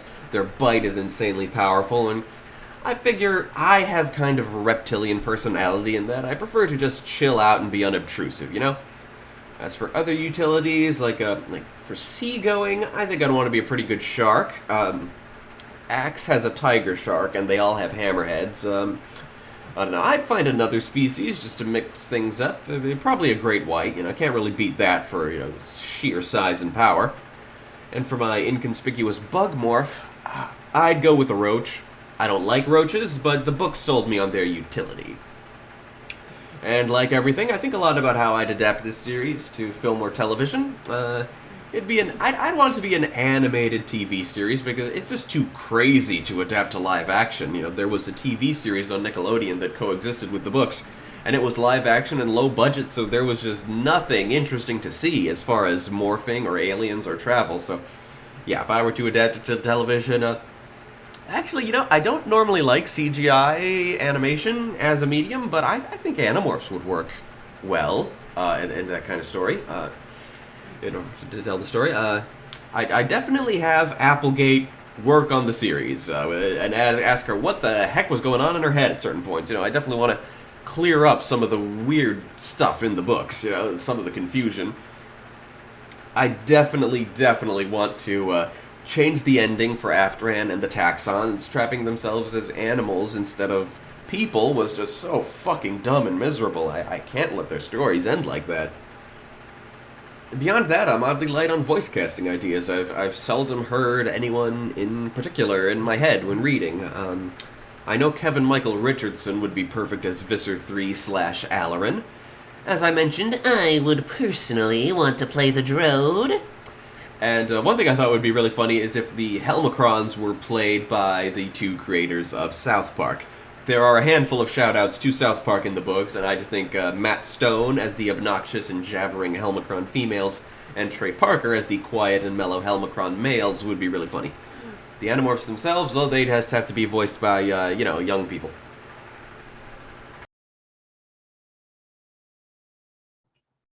And there we have it. I won't speculate anything about how this episode turned out, but what I try to do here at the end is talk about the show we're going to have next time. In addition to the usual podcast and fanfic segments, sandwiched in the middle, in the inspiration segment, we'll talk about the obscure and comical fantasy novel series Myth Adventures by Robert Asprin. Like Animorphs, I haven't thought about it in a long time, but I'm certain I won't have nearly as much to say. Much shorter series, of which I haven't read nearly as high a percentage of it. And we have a great Team Salmon segment in which I have Stacey Lord and Casey Goslin on to talk about some of the amazing TAPAS art they've done. It's great, which I know because I recorded it with them a couple of months ago now. You know, it ought to be out soon enough. There are things here on my laptop I've been trying to assemble for a year or two, but just